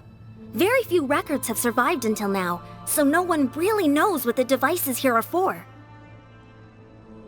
These ruins have been abandoned for a long time, but with the recent increase in Abyss activity, the installations around here have somehow been activated again. So what you're saying is, we're not in for an easy trip to the Night Kingdom.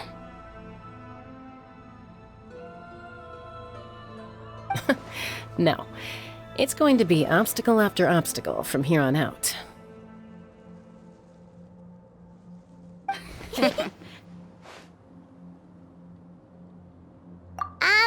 Why are you all laughing like that? It's creeping Paimon out. It's the pre-adventure excitement kicking in, right guys? Of course. I'm eager to get started. Then let's go. We won't let anything stand in our way.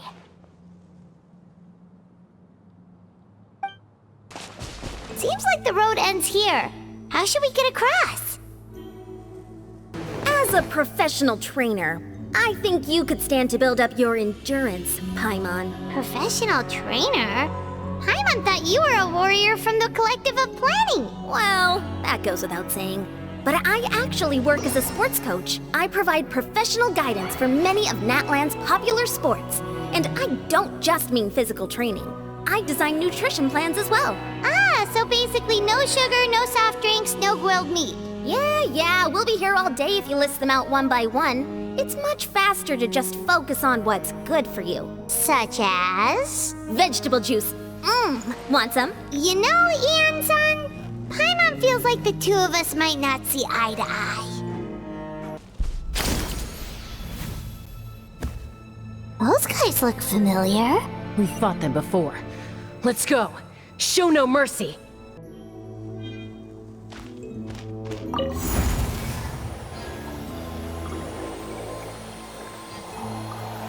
Whoa, the place we need to go seems really high up.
This is the final stretch. We just need to climb up, and we'll be there.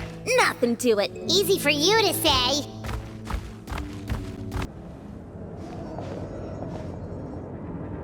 This must be the entrance the Pyro Archon told us about. The one ripped open by the Abyss. Yes. There's something in the depths of this place that feels familiar, yet also foreign. We actually have to go in there? Okay, Paimon just needs to psych herself up. Don't push her through before she's ready.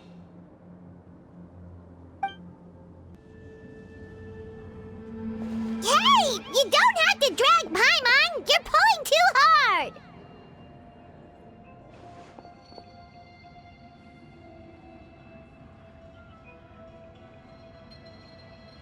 Looks like we made it. This is the Night Kingdom.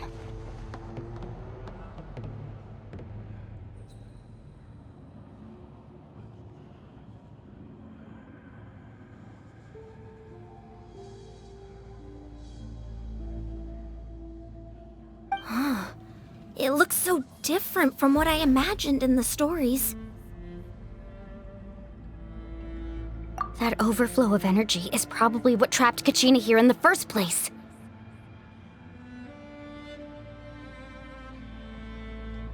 From this point forward, everything we know about the real world no longer applies. Anything can happen here. Paimon's more worried about how we're gonna make it out. We obviously can't go back the way we came. Do you see that patch of light on the ground? It's shining down from that fissure in the sky.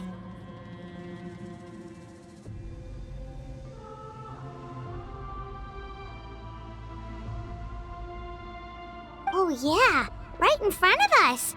So that's coming from up there? Oh, it's so high up. Did we really fall that far down? Just like I said, our real-world knowledge doesn't apply here. We fell all this way, yet came out completely unscathed. If this was the real world, we'd have to climb our way back up to the entrance. But here, all we have to do is stand underneath the light and offer a prayer.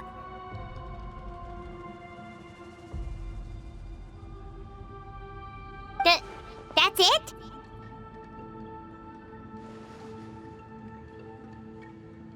You really think that little of Paimon? That's not even why Paimon asked! So that means all we need to do is find Kachina and bring her to this location. Exactly. This light is streaming in from the real world. It's a link between the two realms. The terrain looks difficult to navigate, and the visibility's not great either. How are we supposed to find Kachina in these conditions? Yeah, these floating black things don't look super friendly either.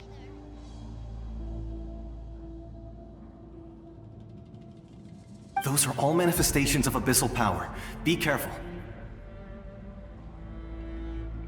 Ghost! A talking ghost! Calm down, I'm here to help. You're the ones who helped Vichama, right? Yes, I'm Vichama's friend, Malko. I was completely lost to this realm until I sensed a mysterious power calling out to me. It's like it was seeking me out, attempting to reassemble the pieces of who I used to be. Of course, it could only do so much. I'm sorry I can only appear before you in this imperfect form.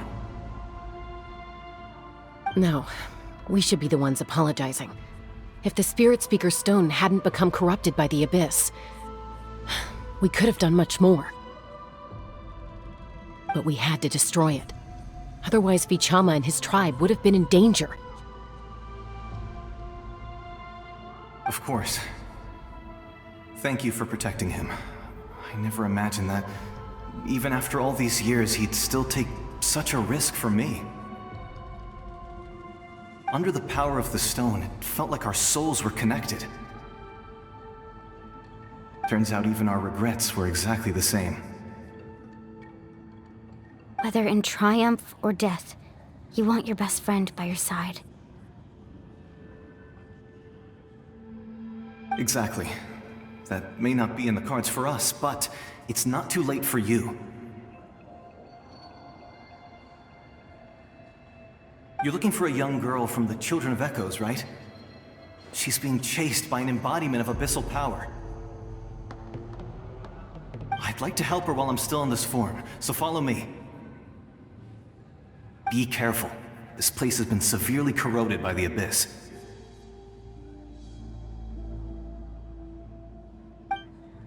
Paimon didn't realize it had gotten this bad. It's like a seething volcano ready to engulf our world at any moment.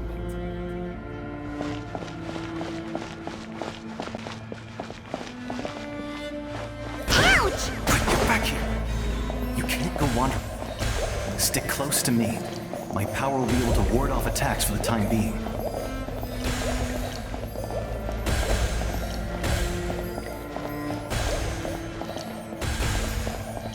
We won't be able to keep this up. Let's try another route. This way.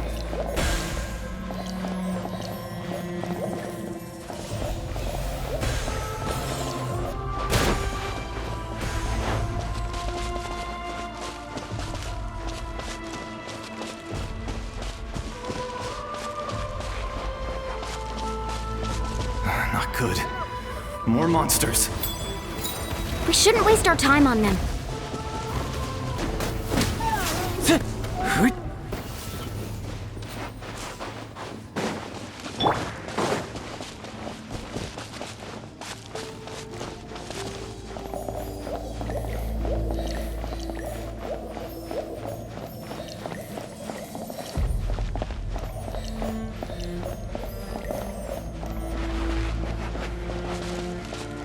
Oh, Paimon can't see anything! It's easy to get lost here. Just stick close.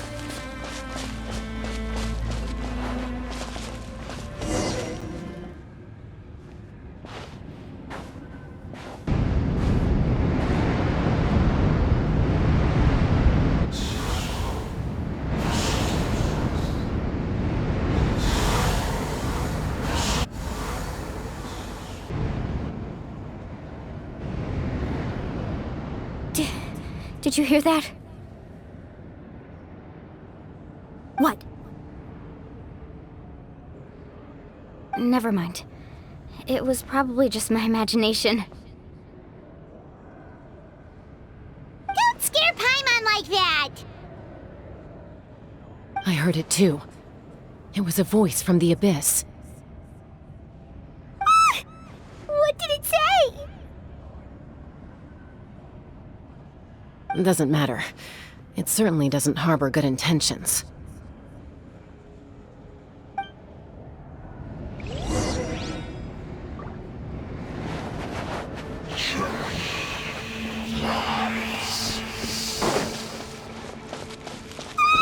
Paimon just heard it too!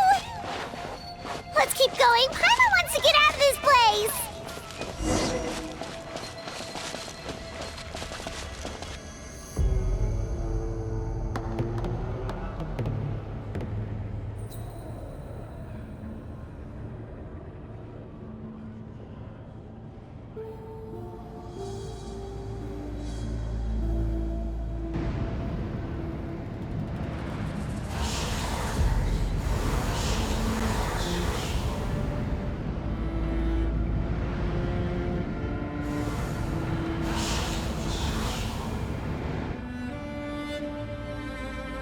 We're here, Kachina!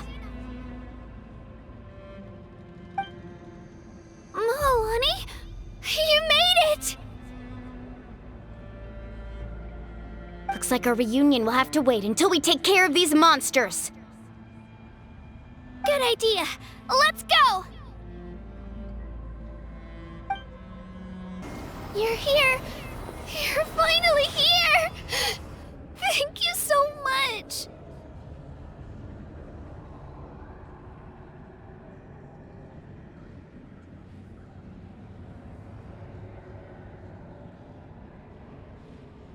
That monster can appear from anywhere.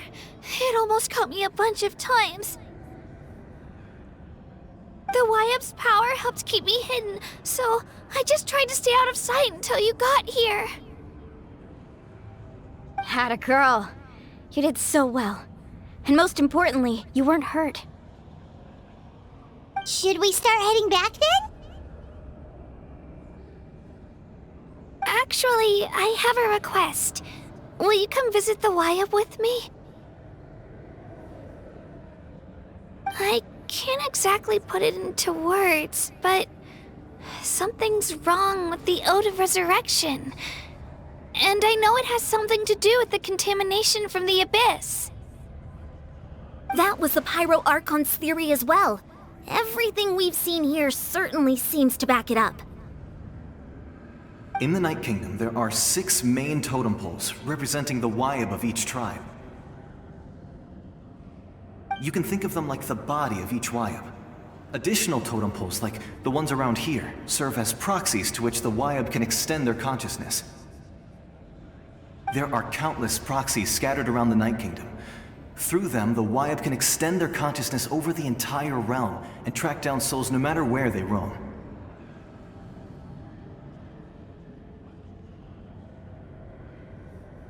But if a proxy were to become severely contaminated, then a soul could become lost within the Night Kingdom. Judging by the current situation, I don't think we're dealing with just one contaminated proxy. Even if we could drive back the abyssal power from one of them, that probably wouldn't even put a dent in the problem. Still, we can't just leave the Wayab to suffer. It's protected me this whole time. I agree. We might even manage to draw out the monster that's been hunting Kachina. Getting rid of the monster might slow down the deterioration of the Night Kingdom.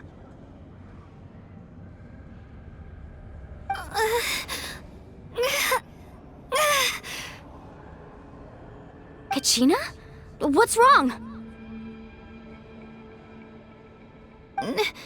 Nothing. Just a headache. And that voice again, telling me to abandon the Wayab and leave this place. Maybe we really should leave. Kachina's already been here for too long. No, I'm fine. I don't plan on listening to that nonsense. I can hold on. Just up ahead. I'll lead the way. Besides, I can still fight, so please, help me out a little longer. Listen to me, Kachina. We'll come with you, but that's because we want to help the Wayab, not because we have something to prove. You don't have anything to prove either. It's okay if you reach your limit. We'll be there for you. All right, the sooner we get this done, the better. We've already come all this way, so we might as well try to get to the bottom of this. Let's go. This way. I'll stay here and try to stall the Abyss monster. All by yourself? That's too dangerous! It's all right. I may not be as strong as that monster, but I'm definitely more familiar with the area. Besides, I don't have much time left.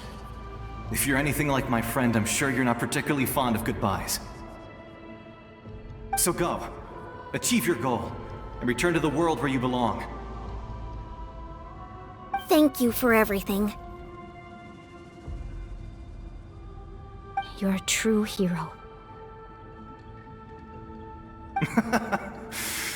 Thank you.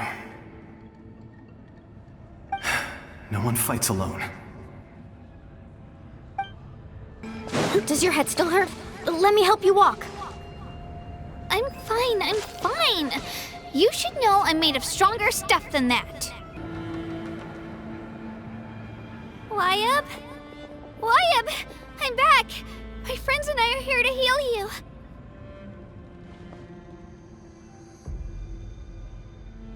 Wayab? Can you hear me? Wayab?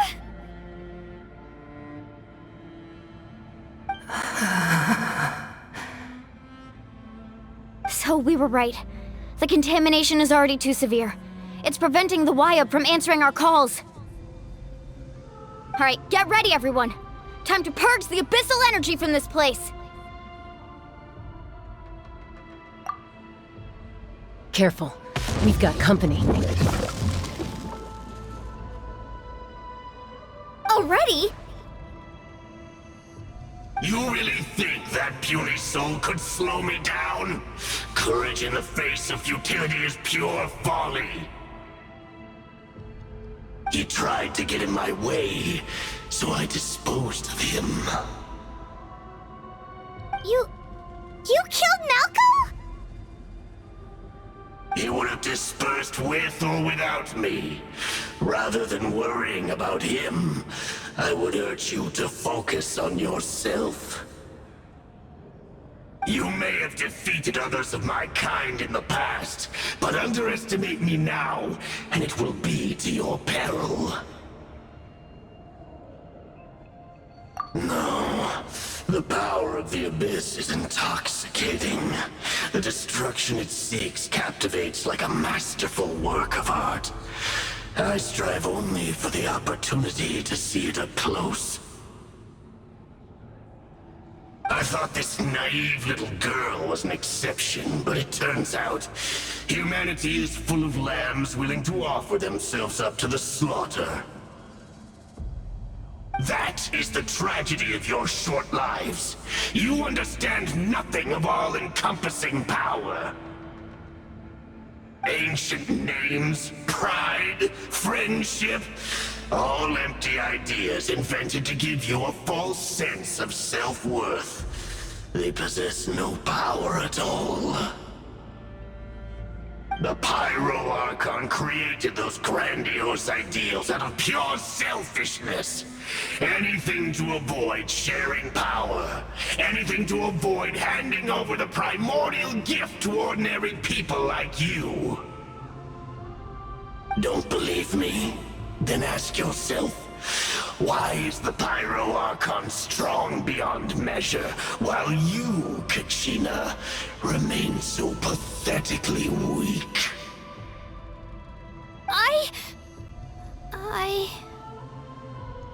Kachina! Give me your hand.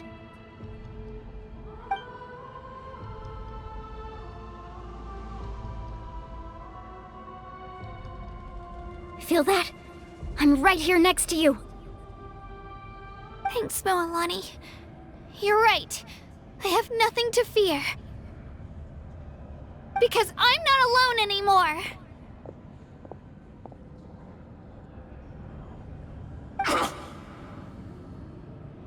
You're right.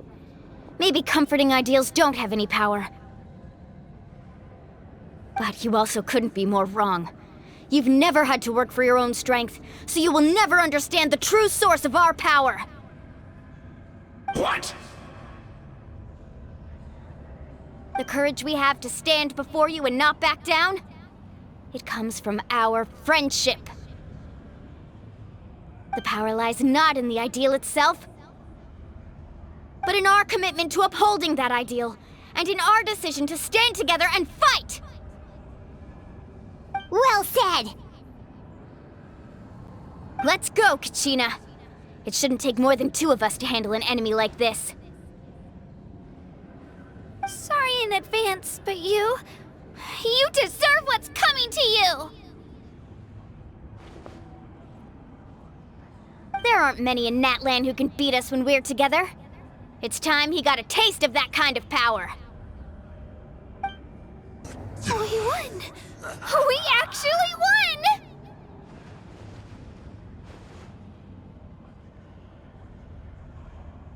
That's what he gets for underestimating you two. Fantastic work, Kachina! Absolutely fantastic! This makes me so unbelievably happy. I'm happy too, Moalani. Together we really are unstoppable!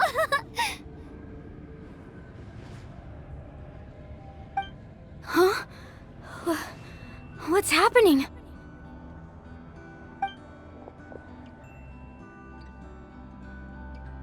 My ancient name is glowing? But I thought I didn't bring it with me. It's probably a projection from the real world, but that doesn't explain why it's glowing all of a sudden. Wait, does that mean you're...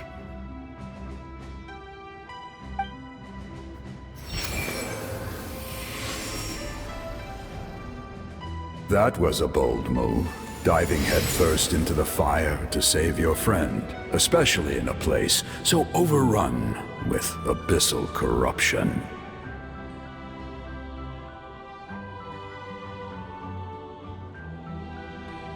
Still, seeing you pull it off was really something. Everything you said was exactly right. As isolated individuals, we stand no chance against the power of the Abyss. It took years' worth of scars and lots of unnecessary suffering for me to understand that for myself. The Pyro Archon's plan will unite us as one. Everyone has a part to play. Only then will we have the power to defeat the strongest of foes. Who are you? Tupac, a warrior from the people of the Springs. I fought against the Abyss during the invasion 500 years ago. I've heard that name before. You were the giant who saved all of Natlan. Since you were able to awaken my words from your ancient name, that means you have fully embodied the aspirations of the Wayub.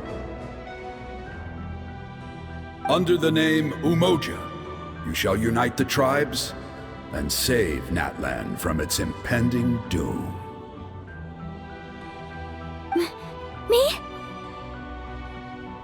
As long as blood still runs through your veins, even the tiniest spark of steel against stone can ignite a flame.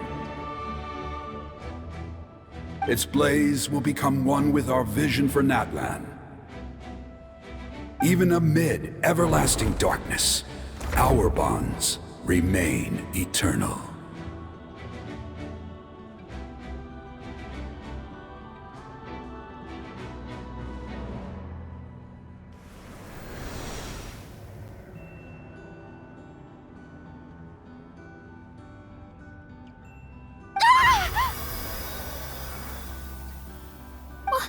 What's wrong, Moalani?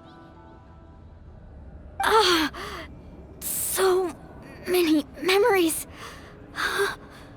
My brain was just flooded with everything he once knew. So that's what happened. What do you mean? Did you just figure something out? 500 years ago, they foresaw the very crisis we're facing now. Efforts to save Natlan started all the way back then.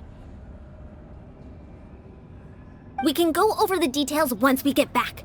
We shouldn't linger here longer than we have to. I know bits and pieces, but I had no idea Mualani was also part of the plan.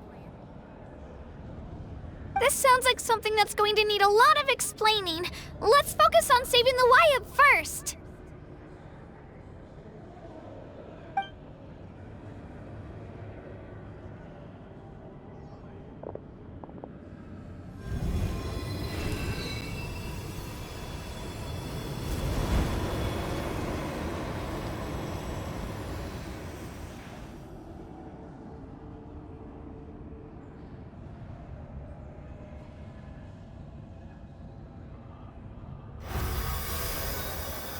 Okay, that should be enough. Wayub? Wayub? Can you hear me?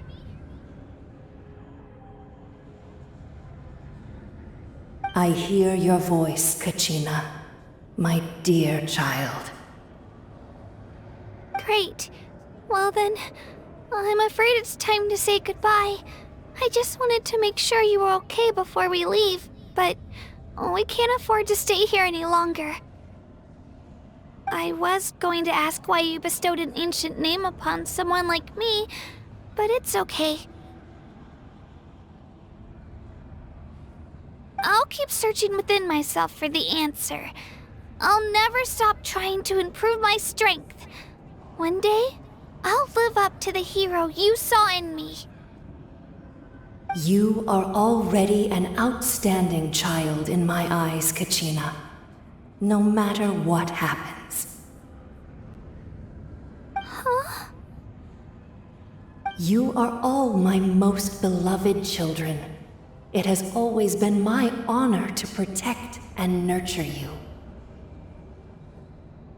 Your ancient name is just that. A name. Much like your parents chose to name you Kachina, I also gave you a name, but it need not define you. Focus on who you want to be. You are already worthy of your name. Now, you need only devote yourself to becoming a better you. The story of your ancient name is for you to continue. Just like your parents, my love for you will never change, no matter what the future holds.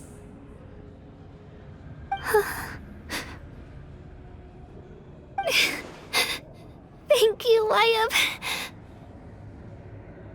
It gladdens me to see the Pyro Archon's plan move another step towards completion, but it is time for you to leave this place. The situation here is getting worse. Go now, my children. Save Natlan on behalf of all you hold dear. I know we've never met before, Wyatt, but I just wanted to say thank you for encouraging Kachina. It was exactly what she needed to hear. Whoa! What's going on? An earthquake? We're out of time. It's the power of the Abyss. Quick, we need to run!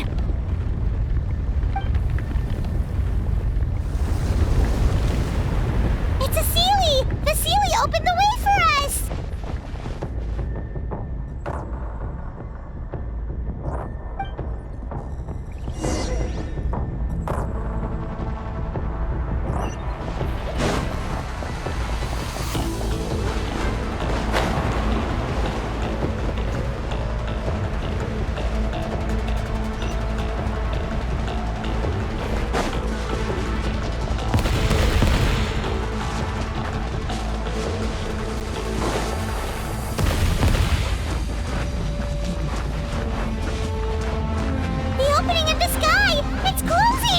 We need to hurry, or we'll be stuck here!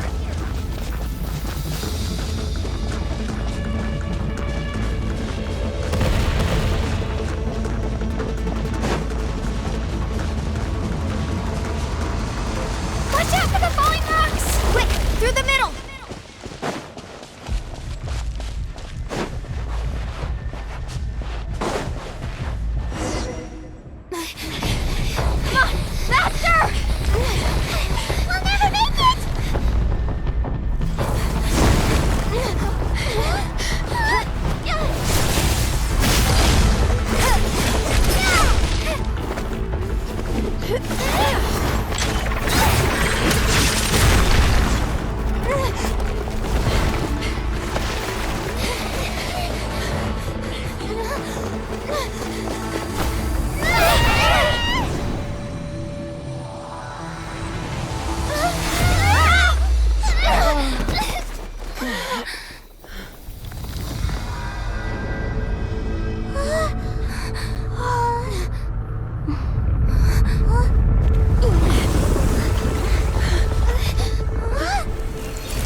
You've done well. Now come home.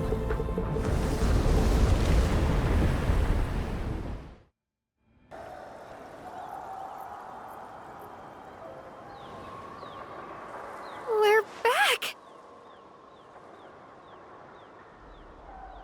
The Pyro Archon saved us. But she's not here. Yeah, didn't she say she used it all up? She's still in the speaker's chamber. What we saw in the Night Kingdom was just her consciousness. So you're saying her consciousness did all that? Every great display of power comes at a price.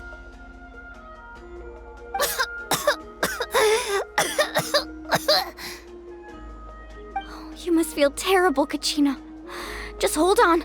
We'll get you to a doctor soon. Let's get back to the stadium. The Pyro Archon said she'd have a doctor waiting for us. I recommend getting a full checkup, just to make sure no damage gets left behind.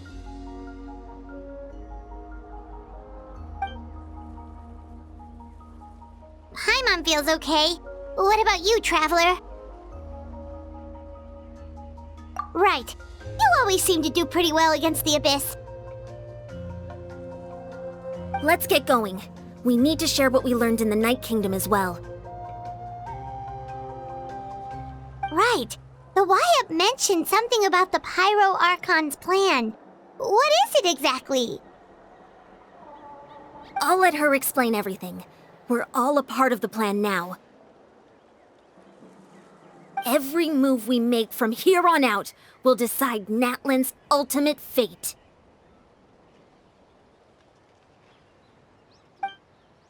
Huh. There's a lot less stuff here than before.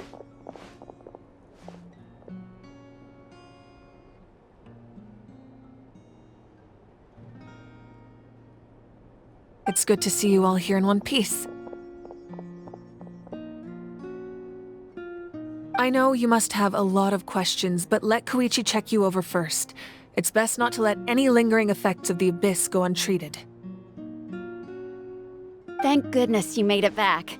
I came here as soon as the Pyro Archon told me about your plan. Take a seat, everybody. I'll examine you one by one.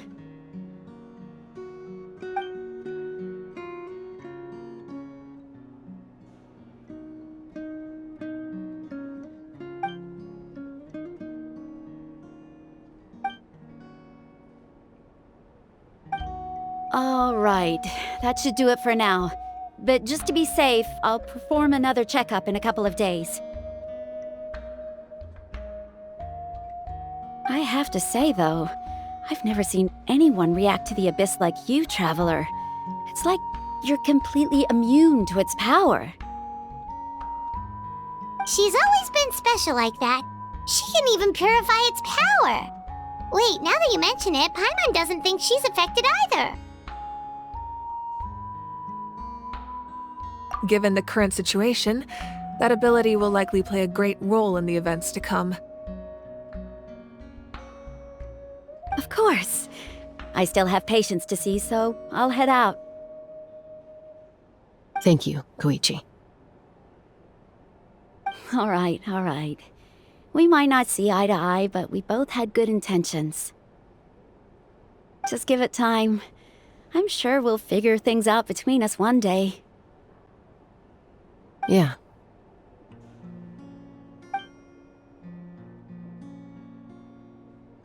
All right. There's so much to discuss, I don't even know where to begin. You've seen it for yourselves now. The devastation in the Night Kingdom.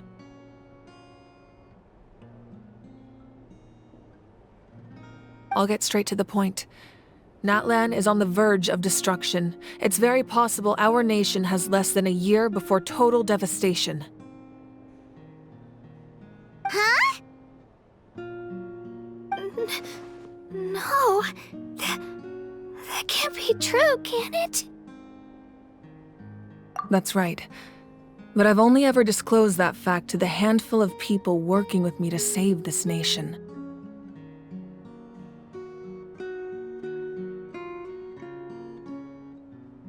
Our looming destruction is not a recent development, but the inevitable conclusion of the disaster the Abyss initiated 500 years ago.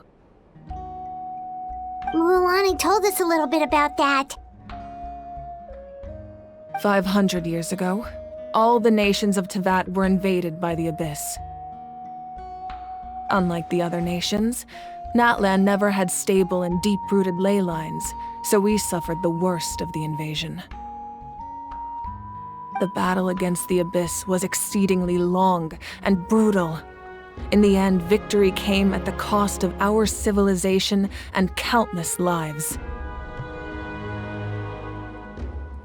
Even then, it took centuries of solving the disasters caused by the Abyss to finally achieve the peace we know today. And still, this is but a superficial victory. The forces of the Abyss have merely been driven back underground. Their threat to Natlan remains as real as ever. I'd never have guessed. The problems plaguing the Night Kingdom are all the more complicated because that realm is essentially functioning as Natlan's ley lines.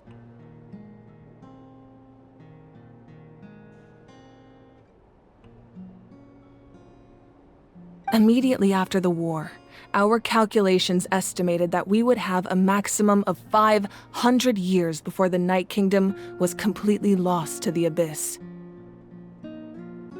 But at that time, we were a nation of the destitute.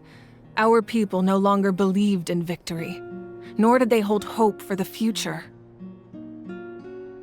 Our civilization was dying, our faith crumbling, and the line of power passed down from the Wayab nearly severed. If we didn't bring the nation back together, it would be foolish to even dream of defeating the Abyss in the future. So, the Archon had a long and involved discussion with the heroes of each tribe, and finally came up with a 500-year-long plan to save Natlan. So that's what happened. After finding Kachina, I encountered a strange figure who gave me a series of new memories. Since the plan was mentioned in those memories, I guess I've been chosen to play an important role in it. But there's still something I don't understand. Those memories showed me the Pyro Archon from back then, and it was you. Huh? But that doesn't make any sense! The Pyro Archon is supposed to be human. It's impossible for a human to live that long. That's right. The hardest thing for humans to overcome has always been time, or rather, the natural limitations of our lifespan. A god can extend a human's life by using a certain amount of divine power, or subjecting them to a curse. But, as we all know, Natlan doesn't have gods like that. We can only rely on our own methods. A human life is like a flame destined to be extinguished. 500 years ago, I placed my life within the sacred flame. Only by dying before my time could I have the chance to wake up again. So, in other words, this is your second life? Yes. We only managed to defeat the Abyss all those years ago because the tribes came together as one. If the Natlan of the future was to have a fighting chance, the Pyro Archons that came after the war had to rebuild the decimated tribes. The goal was to reunite the people and restore the strength of each tribe's Wayab. Once a tribe was back to its full strength, the tribe's Wayab would select a hero, indicating the tribe was once again ready for war. The Chosen would then stand by my side in defense of our nation, just like great heroes of old 500 years ago. So that means I'm one of the Chosen? That's right.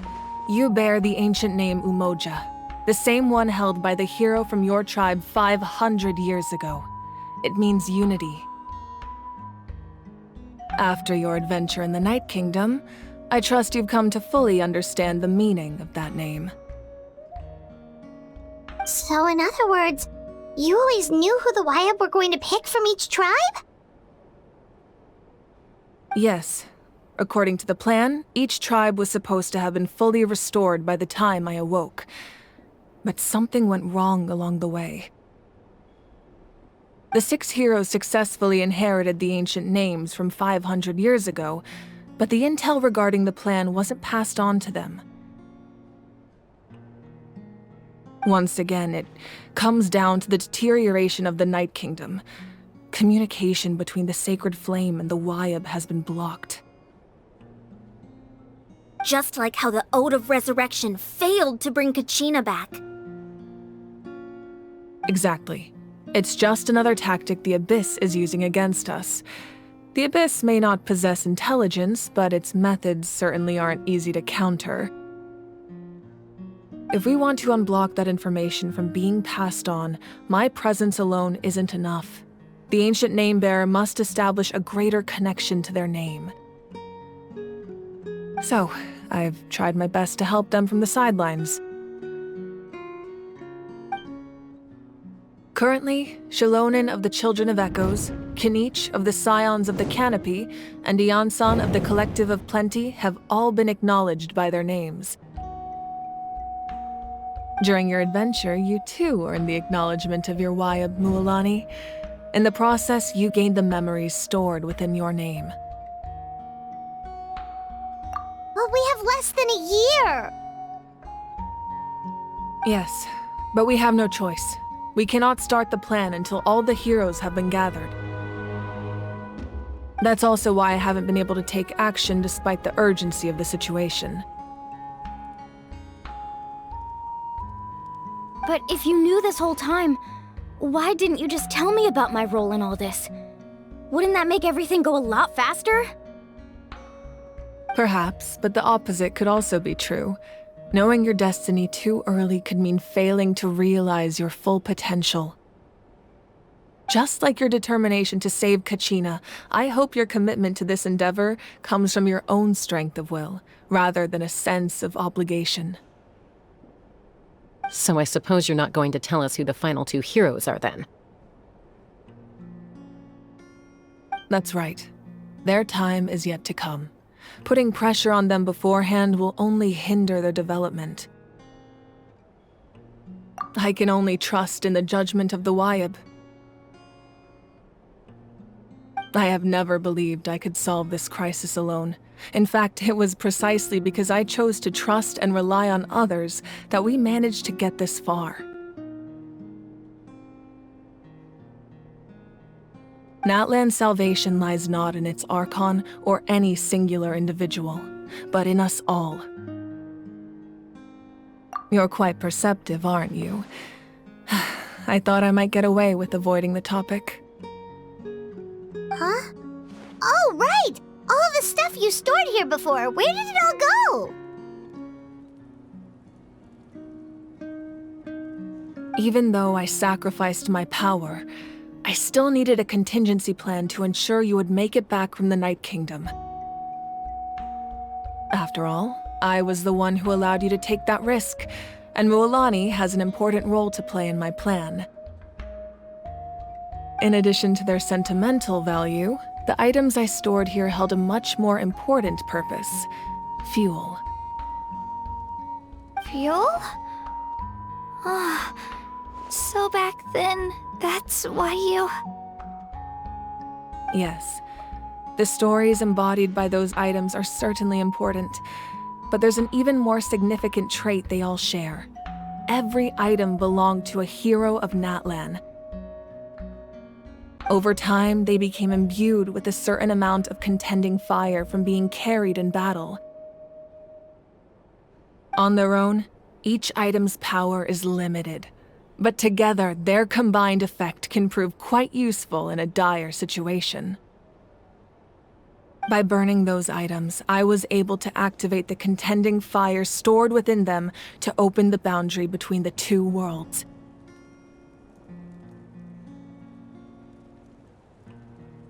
It was a rather crude approach, so all their power was depleted in an instant, as you can see. But weren't they all precious treasures? What about their stories? That's exactly why I dragged you all here. No matter what, I never wanted the Pyro Archon to have to use that power.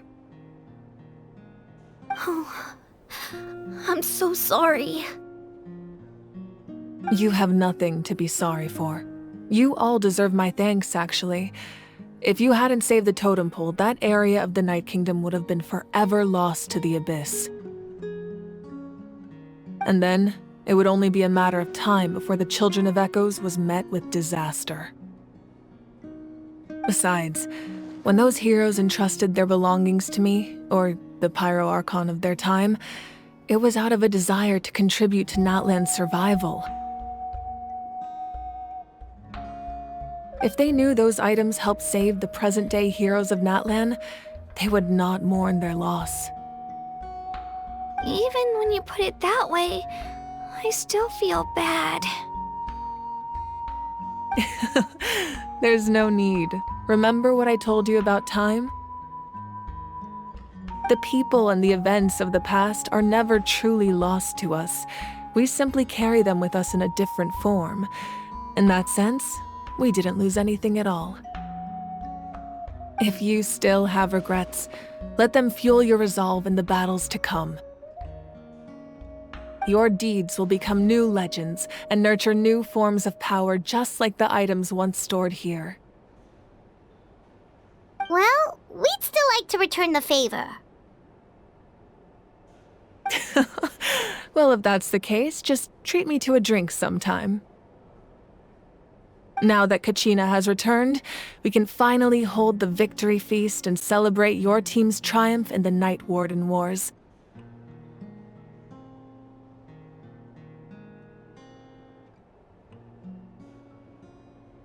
And we could all use the rest, that's for sure. Plus, you'll be able to silence everyone who doubted you once and for all, Kachina. Still, now that I know the danger we're facing, having a victory feast doesn't feel right. Try not to let it get to you. It's important to stay calm. Worrying about it will only affect your judgment. All right. You should head out. I'll join you in a bit.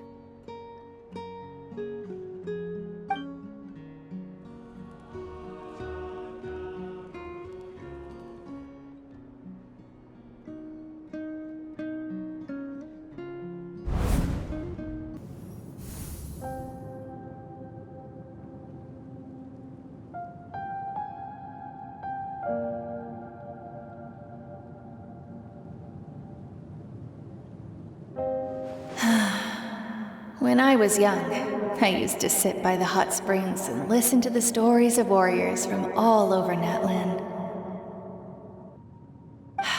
They attract people from all walks of life. Friends come easy here, no matter what tribe you're from. The people of the springs have never claimed the hot springs as their own private property. They are there to bring all hot spring buddies together. It's been really nice, seeing the children of my tribe get older. It's helped me gradually understand the true value of the springs. I've witnessed their energy, their determination, their absolute passion for life.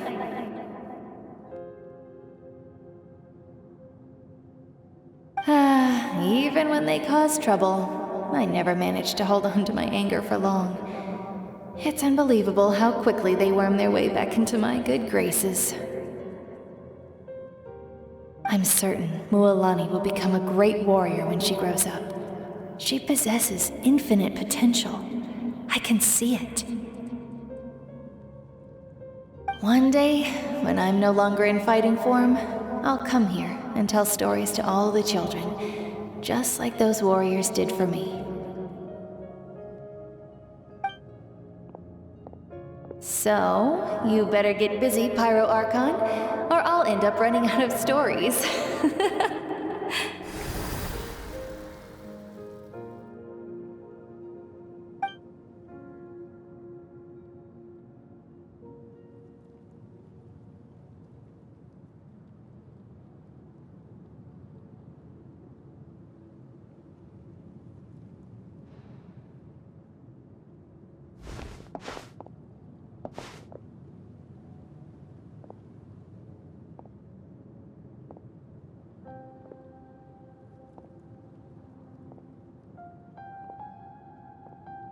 Our nation is engulfed in darkness. Our tribes stand divided, and yet you promise victory in the distant future.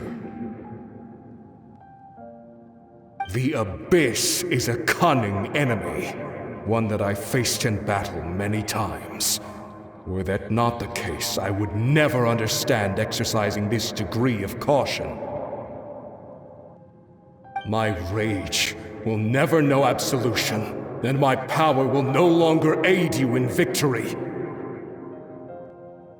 But you came to me because you knew you could convince me with just a single sentence.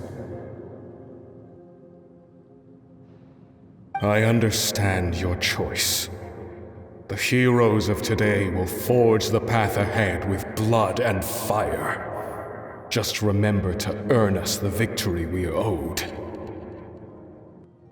Otherwise, rest assured, I'll find a way to collect the debt. For Natlan.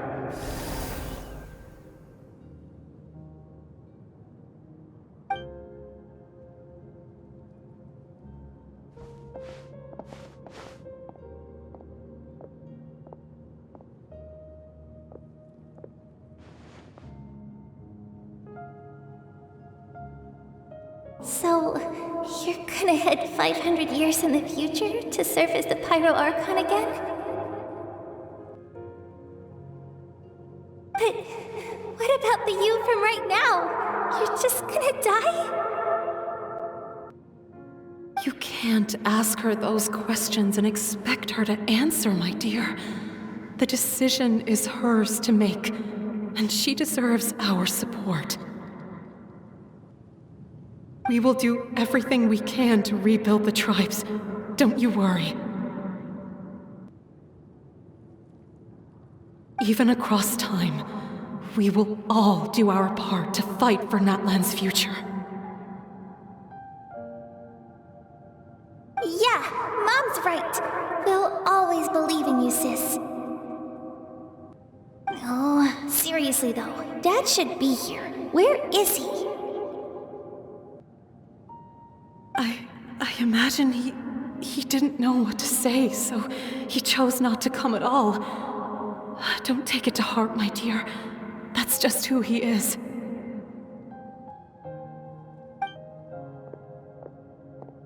Just remember, no matter what happens in the future, we will always love you.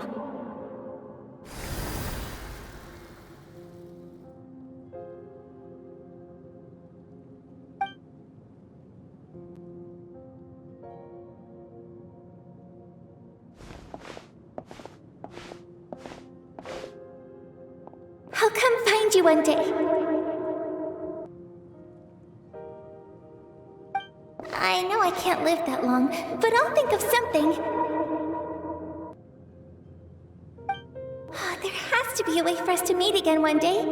If there's an answer out there somewhere, I'm gonna find it. So, don't forget about me.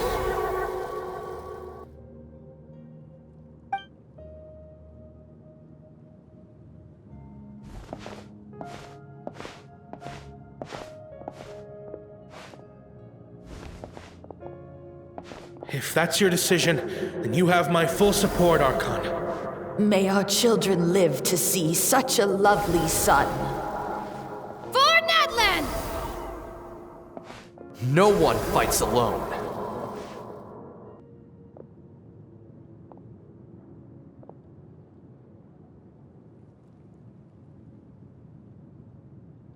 The rules are my legacy. They shall grant us the strength to overcome the next tragedy.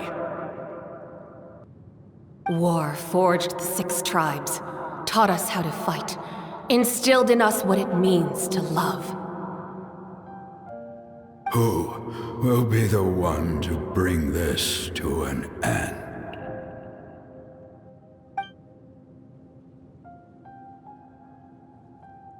We are the inheritors of memory and legend. Those who grew alongside sun and wind. Those who forged our own destiny and future. That is Natlan's fire, the lifeblood of our nation.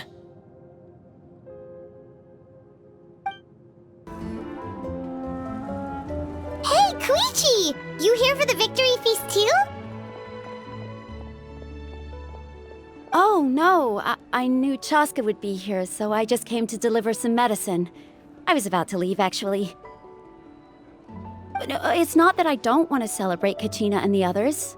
I'm so glad she made it back. It's just... well, I'll make things awkward if I'm around my sister right now. Ah, well, you two had a fight, so Paimon can understand. She didn't cause any trouble during your trip, right? Yeah, she was super helpful. She gave us a lot of useful information about the Abyss. That's good. That's all I needed to know. Is there a reason you asked? You were pretty outspoken when we first met, but now it's like you're holding something back.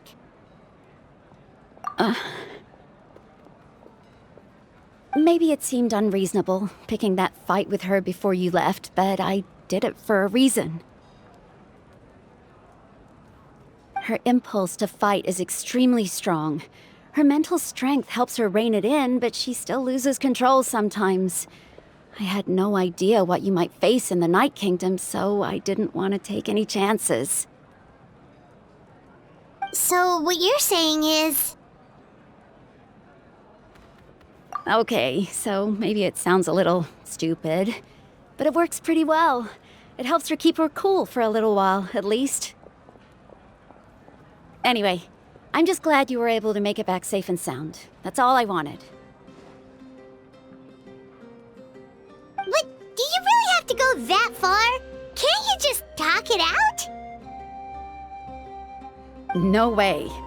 Chaska never opens up about her own pain, especially to her family.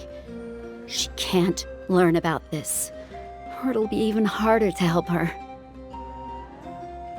I appreciate the understanding, and don't worry. I'll find a way to help her ease this burden. Anyway, I need to get going. Enjoy the celebration. Oh, and if you ever need a doctor, you know who to find.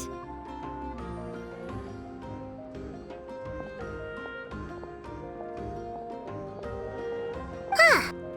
Who would have thought there was a deeper reason behind their arguing?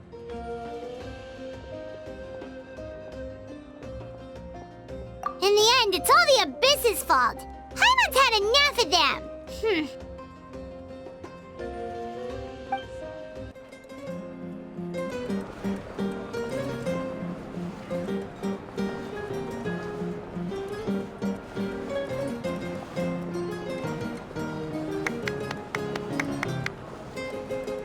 Let's give a huge round of applause to our brave young warrior, Kachina!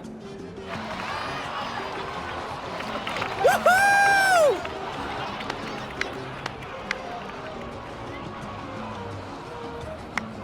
Well done, Kachina! Thank you, everyone! I'm so glad I finally made it! I always knew you could do it! With so much potential at your age, you have a great future ahead of you. You're one to talk. Don't think I didn't know you were the first person to abandon your team. I'll be dealing with you when we get back. I had no choice! My friend invited me, I couldn't just say no! Oh, really? So you weren't just trying to get ahead in the first round? I wasn't, I swear! I just happened to find that bearer injured in the wild, so I stopped to bandage his wounds. When he insisted on repaying the favor, what was I supposed to do? I'm just one person. I figured Kachina would have no trouble replacing me. But the fact of the matter is that after your departure, everyone else started thinking about swapping teams too. I'm really sorry, Kachina. It was wrong of us to abandon you like that. It's amazing that you still made it all the way through to the Night Warden Wars. That's the highest honor. So, what about you guys? Did you make it far?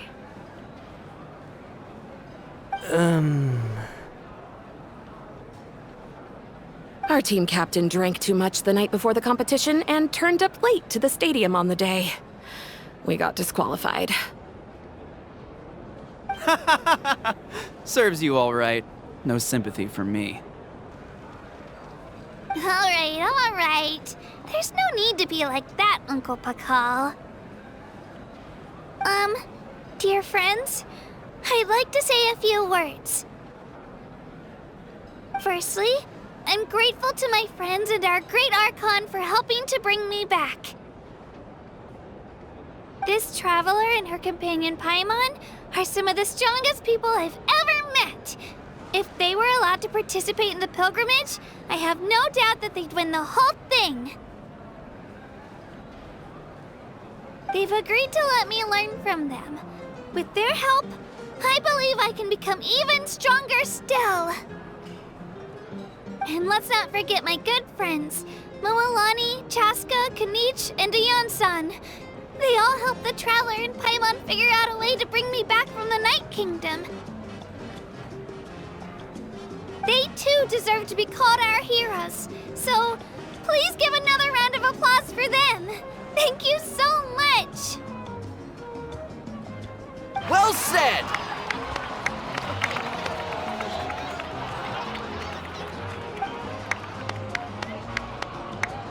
I'll drink to that.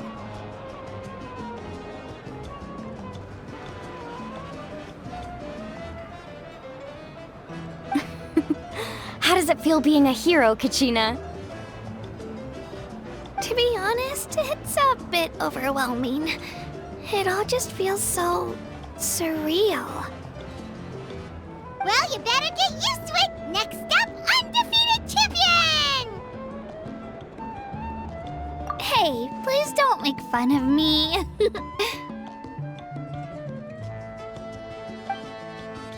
Ah, you're here. Have some fruit juice. I got it specially for you two. How did you know? That's Paimon's favorite! You look like you've still got questions. Ask away. Because they had their own lives to live. The thought of telling them, abandon your families and everyone you love, and come with me to the end of time, for in 500 years Natlan will be destroyed, it seemed too cruel. You could just as easily point out that everything in this world would come to an end eventually. But life is short, and beyond a point, it just doesn't seem real. Imagine if I said, let's leave right now, and go save the sun because it'll flame out in a few million years. It would sound quite ridiculous. I couldn't make them shoulder that burden with me. Besides, every generation will have its heroes, this one included. The plan could still work without them. Or, of course, without me. But since I was the one who came up with the plan, I felt duty-bound to see it through to the end. Paimon's suddenly remembering that portrait in your room. Was that your family from back then? Yes, it was. So when you asked me who my sister grew up to be, the truth is that very little information survives. From what I've been able to piece together, I can conclude with a reasonable degree of confidence that she ended up as an architect and artist. She played an instrumental role in rebuilding the scions of the Canopy tribe, designing and building many houses. But of course, none of her buildings are around anymore. Still, it was an impressive achievement, and I'm very proud of her. You feel loss keenly. It seems to stir up feelings of regret in you. But this is something I have long since come to terms with. This is a war, and there can be no war without loss. I am already far more fortunate than those who lost their lives to the Abyss. The people of Natlan look to me as their Archon, and the weight of their expectations is mine to bear. I must see our fate through to the very end, no matter what I may find there.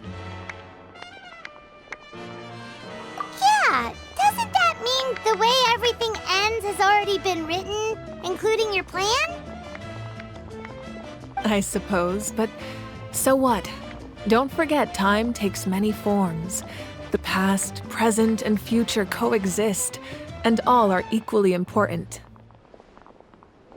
Even if the future ends in destruction, there's still no reason to give up on the here and now.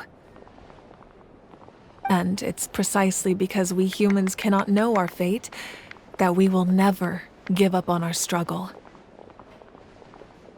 This is a pivotal moment. We are still 2 heroes short. Well, 3 to be precise. There's one further hero who I'm hoping to get on my side, whatever it takes. Your resistance to the corrupting power of the Abyss is truly remarkable. It would easily make you an all-important figure in the upcoming battle. If you agree to join us, you will not only gain my full support in your journey, but I will also forge a brand new ancient name for you. Ancient names can be forged?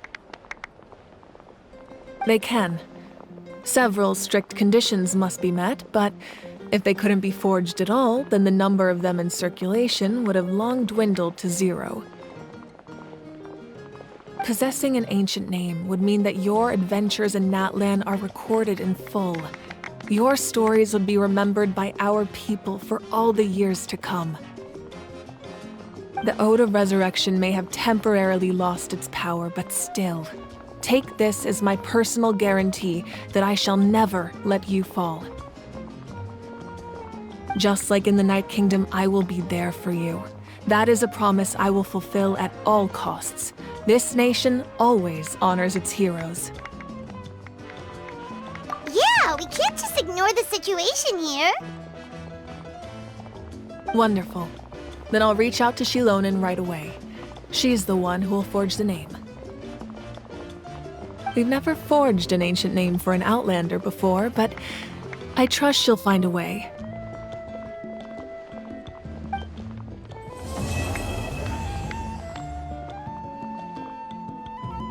My lord, we've received word that the Pyro Archon has lost much of her power. Although your injury complicates things, this is most certainly the opportune time to seize the Gnosis. Victory and defeat are rules, not outcomes. I have never taken advantage of an opponent in a time of weakness, and I don't intend to start now. As for you, I must confess, I did not expect that little trick of yours to save the day.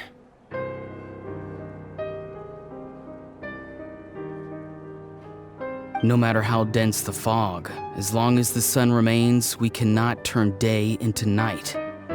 She could have dispelled it. She simply chose not to. You don't have much time, and you're injured on top of that. What do you plan to do next? I'm beginning to see just how useful you may turn out to be. You heard something from here, didn't you?